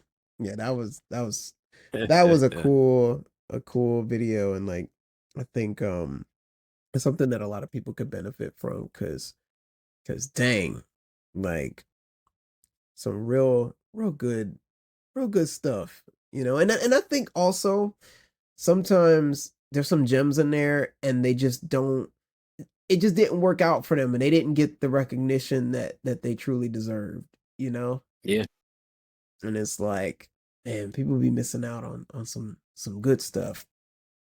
absolutely, man. And um one thing that we do, or I've noticed that the things that we tend to do, like for hobbies and like for work, stuff like that, um, that that changes the way that we'll see like the world around us. So for me, I'll be like driving in the city and I'm like, dang, that's a nice mural wall over there. And like Mm. somebody who doesn't paint murals wouldn't even think, they're just like, yeah, it's just a building. But because I'm always kind of scanning for them. And I'm curious to know how your work and your craft has influenced the way you see the world around you. Mm. I mean, I feel like I'm kind of the same. I do that more with like people watching, where if I don't have my sketchbook and I'll look around, I'm like, oh dang, that's a good face. That's a really like I have to take a picture of that in my mind to bring it back to a character that I had for, like a cashier or someone. But I think, yeah, it's gotten to a point where I can, how do I say it? It has helped me see different parts of life in a way that I feel like non-creatives might have a hard time doing, where I can see either the deeper meaning in something or I can see like the intent behind something just by like how they present a thing, whether it be like a piece of art or it be like some food or it be, a poster, something. You're even just seeing like a scene play out like on the street. Like it's one of those things where I've had to design off of so many storyboards that I'm like, oh, I can tell that this man walking down the street is having a bad day. And it's like one of those fun things where it's like, oh, did he get fired? Oh, did he do this? Did he do this? Oh, he's checking his phone. Maybe he's like, maybe there's an ex that's calling him or something like that. But Mm. seeing like the story in people has not only helped me be a better creative, but also be a better human being. Because I know that while there are some people that can be extremely angry, there's also like there's a reason behind that. And I feel like being in entertainment, you have to write the reason behind people being so angry. Like you have to write the cause of them being so angry. So it gave me a lot of empathy being like, no, they probably went through some stuff. And thankfully God has given me some patience where I can, go through that, but also have that reward of being like, okay, are we all calm down? Yes, I can have a conversation with you, and then I can like kind of piece together the clues of like, oh, this is why they're so angry. Because I know I have some residents that are like that, but once you like actually get to talk to them and you realize that a lot of them, they have had family problems just like me. They've lost people just like me, and they're getting old and things are changing too quickly, just like all of us. And I can't keep up with any memes anymore. I'm like, what the heck does 6'7" mean? Like this is rough, But Yeah. I think that's how it's influenced me for that. Mhm. So cool being able to see the story in people, using it as a source of empathy too. Like, Hmm. hmm, so cool. Cause that makes sense too. Cause you're like, you literally you have to like design somebody's bad day. A Yeah, lot of times. It's yeah. cool. But that's Have what you makes got, the story interesting. yeah, and then even to the nuance of like you can almost like speculate on what the thing is. Because Yeah. sometimes you'll see somebody walking down the street like, oh, what's wrong with him? And like let it be. But you're even like, man, look at the way he's looking at his phone. It's probably this and this and this. And like you got it down to, to the particulars, and that's so cool that you have as much experience to be able to see like just tales. You know what I mean? Like or tells. Is it tales or tells? Whenever you can kind of like a visual cue or something. I mean, I think both, because it is a tell where you're like, okay, this person is doing this, but then you can turn it into a tale where sometimes I'll bring it into my own comics where I remember like a guy bumped into me and I was really mad, but then I saw that his hands were wet and I was like, oh, like I was like, what if he like peed on his hands and he's mad Oh because he had to shoot. wash them, but there was like no paper towel to dry him off, so now he's just pissed. maybe I can add that in a comic one day, or I can make like something mad where he's mad because he pissed himself or something. And that can be like my therapy of like, it's not that big a deal, but because you did that to me, I can turn that into something hilarious that I can laugh about in the future. That's so cool, man. I want to try to take a page out of that book and see what it how that can help. You know, from people I know in my life, like I am known for being the person that like plays the devil's advocate and stuff. Yeah. Like I've noticed I'm not, based on what people will say, that I'm not like the best person to rant to, because I always bring in like the other person's perspective. You know, Yeah. somebody will come through and they'll be like, "Man, like this person, you know, she sucks and she did this," and I'm like, "Well, what if she had this going on?" Like, look, I'm not trying to hear that right now, bro. I'm just I'm mad at this thing. I'm mad at that thing, and like, you know, I'm like, dang, I gotta let people have that first. But I think it's funny. It sounds a little bit like that. Like, do you ever have those types of situations, like when people vent to you? Do you like insert possible stories as to what it could be? Oh yeah, absolutely. And it always goes the same way as you, where it's just like, hey, like stop. This is like a venting moment. And I'm like, yeah, you're right, you're right. So I've started just being like, dang, that's crazy. And if they were like, well, what do you think? That's when I'll give my opinion. But if they're venting, I'm just like, mm-hmm. Oh, she did that? Yeah. That's shouldn't have done that. You know what I mean? Very true. Very true, man. Golly. And it's cool that like even across certain fields of like like movies and games and stuff, it's cool that a lot of times the stories will be like they'll have the same bones a lot of times, you know, no matter if it's like some haunted house or some faraway planet, or you know, in a toy store or whatever. Like it's all the same kind of it feels like they all come from the same place, you know. Yeah, yeah. I think that that comes from like the hero's journey where it's like, oh, they get the call, they don't want to take it, but certain circumstances be like they have to be whisked away into an adventure. But I think Mhm. that's like intrinsically human because to get the thing that you want, you have to do the thing that you don't want to do. And I think you can explore that in infinite ways, which that's like the appeal of making things is that you can have that understanding, but there are so many ways to go about that understanding that you can really write or do anything as long as it has that skeleton. Mm, mm. Yeah, you can put any skin on it. Oh, absolutely. Whether Mm, it's fantasy or action or drama, it's the same story. It's just like what we talked about. It's your perspective, so it's going to be different. And it's going to be unique. mm. So in terms of like your future, um, do you have like a big main quest that you're following for your artwork, or do you have some bigger future goal for what you're doing? Mm, I did. Not anymore though. I think when I became a husband, my priorities shifted, and also giving my life to Christ, my priorities shifted where I feel like the end goals that I had for myself were extremely ambitious for the sake of like telling other people that I did it. Like I'd Mm, want to be like the Kevin Feige of cartoons just to say that I was the Kevin Feige of cartoons and like run a whole studio and stuff like that. But now I'm just like, well, what does my wife need? You know, what does my family need?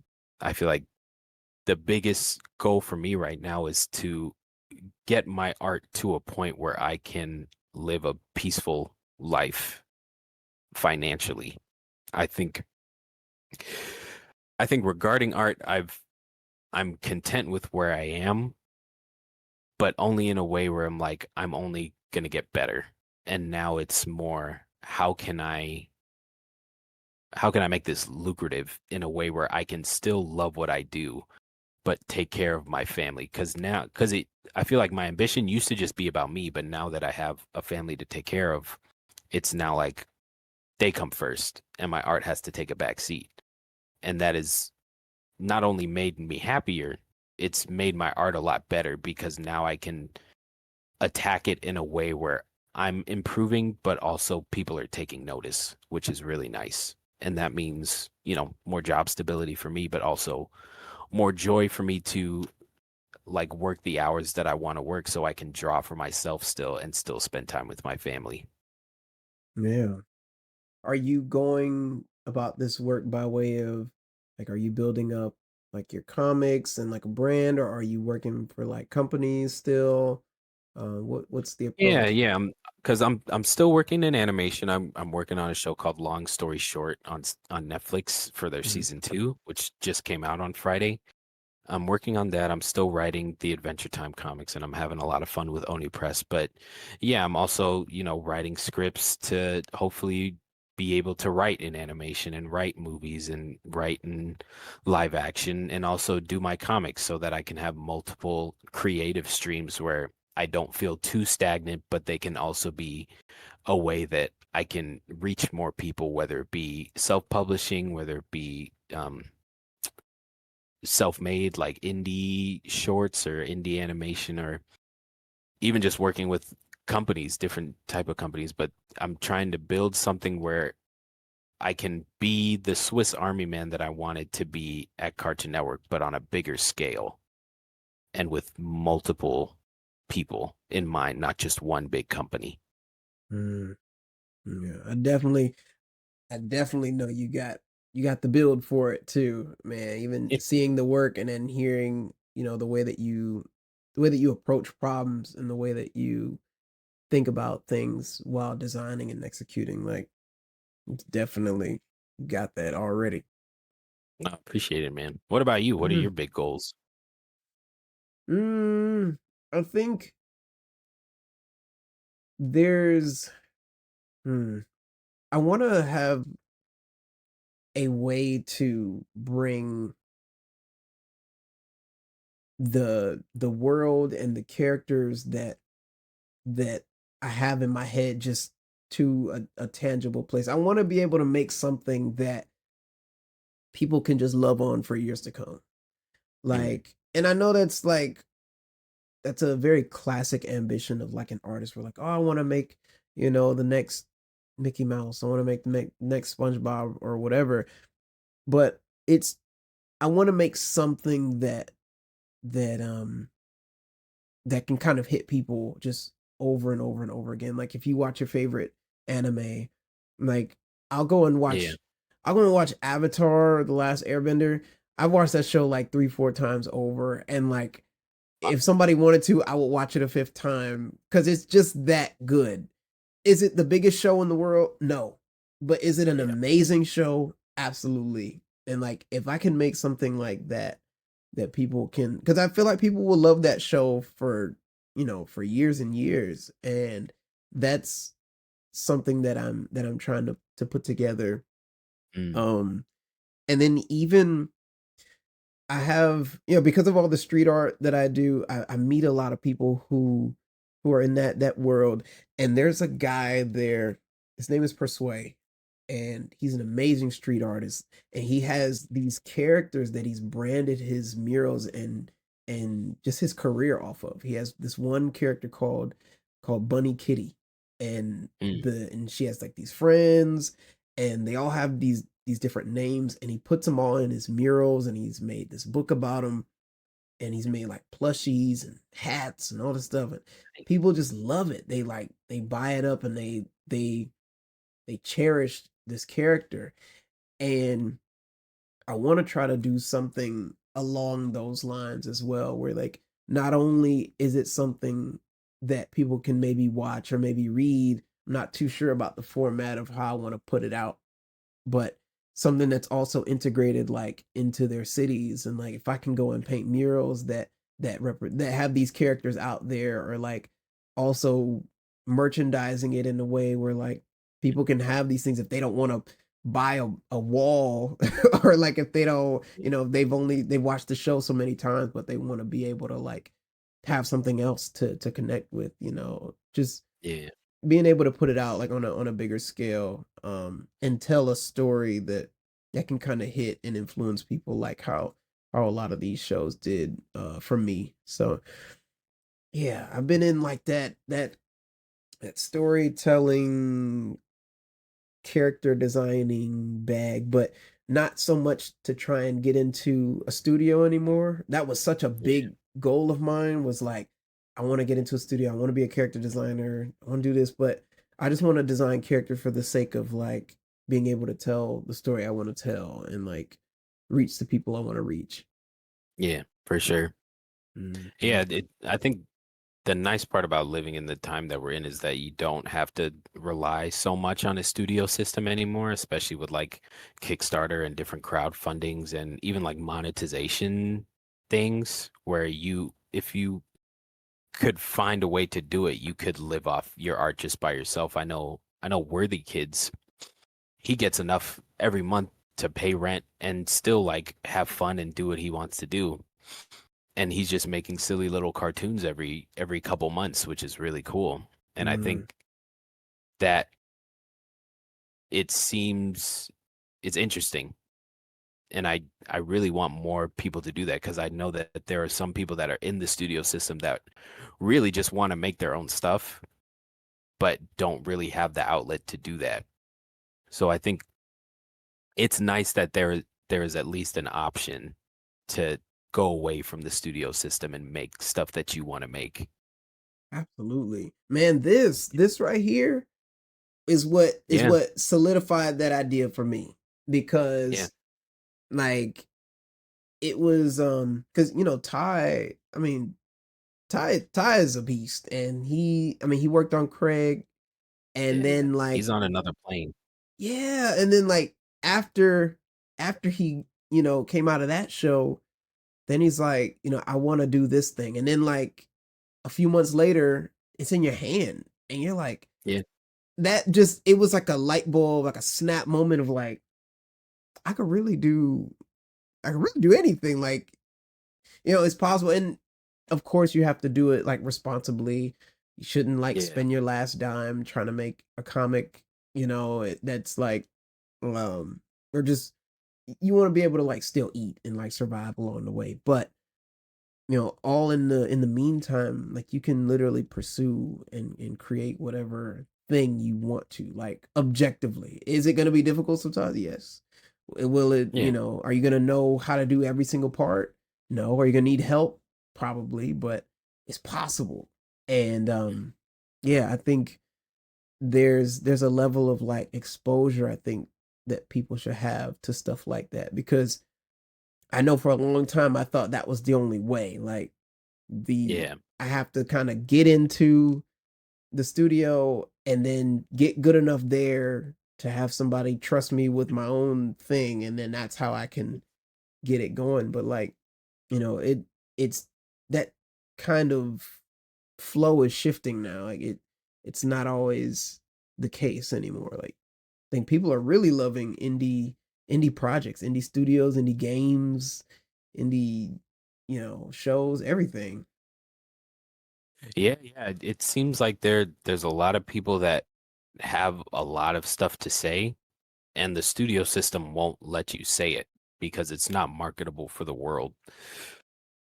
But that's why indie is so cool because it could be something so personal that it might only reach 20 people, but it impacts those 20 people so much that they can go maybe to their office jobs or maybe to their studio jobs and use that as an influence to impact more people, but in a more like filtered way. But you can still see the influence that's in there, which could change how people see that kind of media.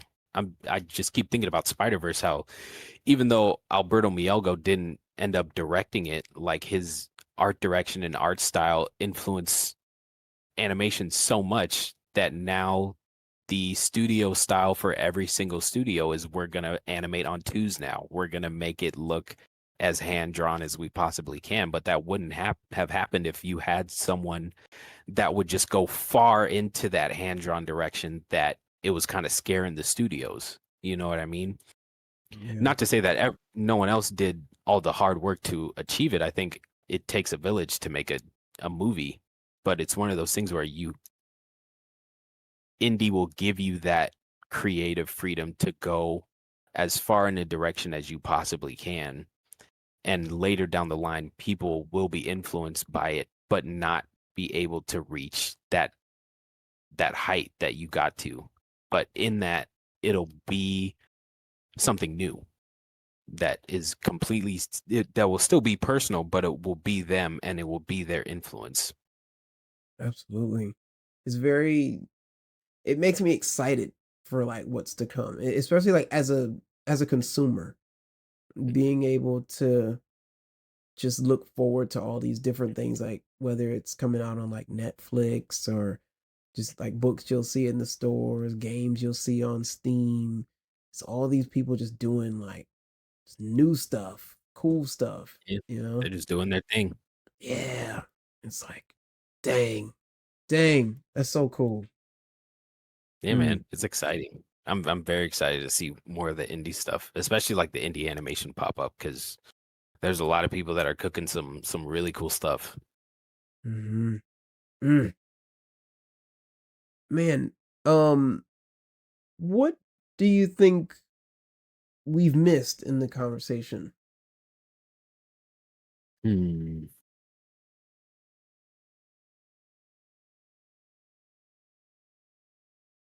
I don't know. I feel like we've spoken about a lot of big topics. Can't really think of anything that we haven't talked about. Yeah, yeah, all good. We have we have a closing tradition on this podcast because it's called the Vertex. It's the point of connection. And Hmm. I want to extend the opportunity to each guest to attempt to connect to anyone, any company, any person, any entity out there that you've always wanted to connect with. This can go from the biggest corporation to a long lost friend. But I'm going to try my best to get this video and indirectly you to this thing. Mm. Ooh, And that's now a tough one. it doesn't guarantee the connection. I Yeah. can't guarantee you'll meet this person or that you'll get in contact with them, but I will shoot. I will go. Dang, that's tough. I don't know if I have a specific person or company. Um, I don't know. I like Sega. I'm a big Sonic fan, so maybe that, but I kind of just want to connect with anyone that's maybe feeling lost, like artistically or spiritually. I just want to just let them know that it's gonna be okay. Your art matters and you matter, and you shouldn't feel like you're less than anything because you have someone that's high up in the clouds that loves you for who you are and died for your sins, because he loves you like crazy. So I don't know if anyone's feeling lost, you're more than welcome to talk to me. You're more than welcome to listen to this podcast, but I hope you still make the work that you want to make, whether it's artistically or anything creative. And yeah, I don't know. That's what I got. It's beautiful. It's beautiful. That's a perfect answer. And where can people find you? If they're listening to you and they want to connect with you. You can find me on Winston on all social medias. It's WINNSTINN. And then I do a webcomic called The Heel at Koa Comics, and you can also go to your local comic shop and pick up the Adventure Time comics that I wrote. We're on issue 5 coming next month, I think. So be ready for that. I think the Lich is gonna come. So be excited. That is, sounds litty. I'm gonna have to check that out. I don't even know where. I think we have a comic book store. Like I think so. Like down the probably like 15 minutes away from me. I'm gonna go and check them out. I'm gonna see because I think it's just movies and games, but I'm gonna see if they got comics in there. I think they might have comics. Yeah. Let's see. If you also if you like comics, there's a new comic coming out. If you like horror stuff, there's a comic called Beneath the Trees Where Nobody Sees. And it's Ooh, essentially like, oh, if there's a serial killer in like your Animal Crossing village, what would that look like? And it's this interesting. crazy story. So if you guys like horror, go check it out. Beneath the trees where nobody sees. Interesting. Yeah. I want to check it out. Hmm. Yeah, Thank man. you for the recommendation. I'm gonna look at it. I'm gonna see if I can get it like on the Kindle or something. Oh, Pretty cool. absolutely. I got all comic recommendations, man. You want to Dr. Murder, Love and Rockets? I'm gonna shamelessly plug my friend Jay Perrier. He did a Bounty comic Light. called Bounty Light, which is like they have to save the world through laser tag.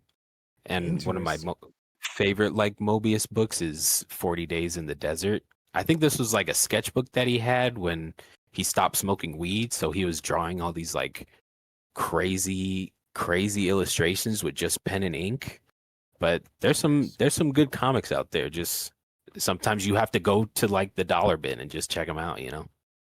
It's interesting too that it's 40 days in the desert and it was like when he stopped smoking. I don't know if he had like a problem smoking or anything like that, but I it's have no like idea. to go into the desert, usually the desert is like associated with like lack or like drought or not having. And it's cool to kind of draw a bunch of stuff where people are in a surrounding where they don't really have all the resources they need. And like Yeah, that's a cool little absolutely. parallel there. I wonder if he did that intentionally. I feel like he did. I feel like there was some like biblical reference there, but it's just a French guy drawing with his pen. Mm, man, Mobius's work is crazy. Stuff He's is something else. it's ridiculous, man. Thank you once again for like the 10th time for being on here, man. This was an amazing conversation and I learned so much about comics and about stories and about you and about just being a creative. And I mean, it's really been enlightening and a really fun conversation, genuinely just fun conversation to have. It's been great getting to know you over the past couple of hours here. Yeah, likewise. This was really cool. I'd wanna hang out again. Yeah, man. Shoot, you got me added on Discord, so For anytime, sure. time you want to hit me up, or just if you got questions or if you want feedback, anything, I got you. For sure, dude. Appreciate it. And also, one more question: who who would you like to see on the podcast in the future? Now that you've like had a conversation like this, you see the places we go to. Who would you like to see on the show one day? Ooh, that's a tough one. Let's see. I think Deshaun Mahone, who does a comic called The Brothers Boom, Naja Porter, who is a board artist and director on Craig of the Creek, and now I think a director on or a board artist on Spider-Man. I would want to see what they were talking about. And also I'm just gonna plug my wife Liz Chi because I love just when she talks about anything. That's what's up. Okay, cool. I'll make sure to look them up and see if we can get them on here in the future. Yeah, absolutely. Cool, man. Well, thanks again. And good luck with everything. Thank you, dude. You too. Excited to see some more murals. Absolutely. You'll see some pretty soon. I'm like getting ready to work on something like this weekend even. So Nice. Can't wait. cool, man. Well, I'll catch you a little bit later. All right, sounds good. Take care, All dude. right. See you. Thank you so much for watching the episode. One of my favorite things about doing this podcast is hearing about when someone resonates with something we said. It's truly the reason I continue to make these happen. Comment down below what stuck with you, and we can continue the discussion further. Also consider liking and subscribing. It helps me bring in more amazing creatives and helps me make this show better for you all every episode. Catch y'all next week.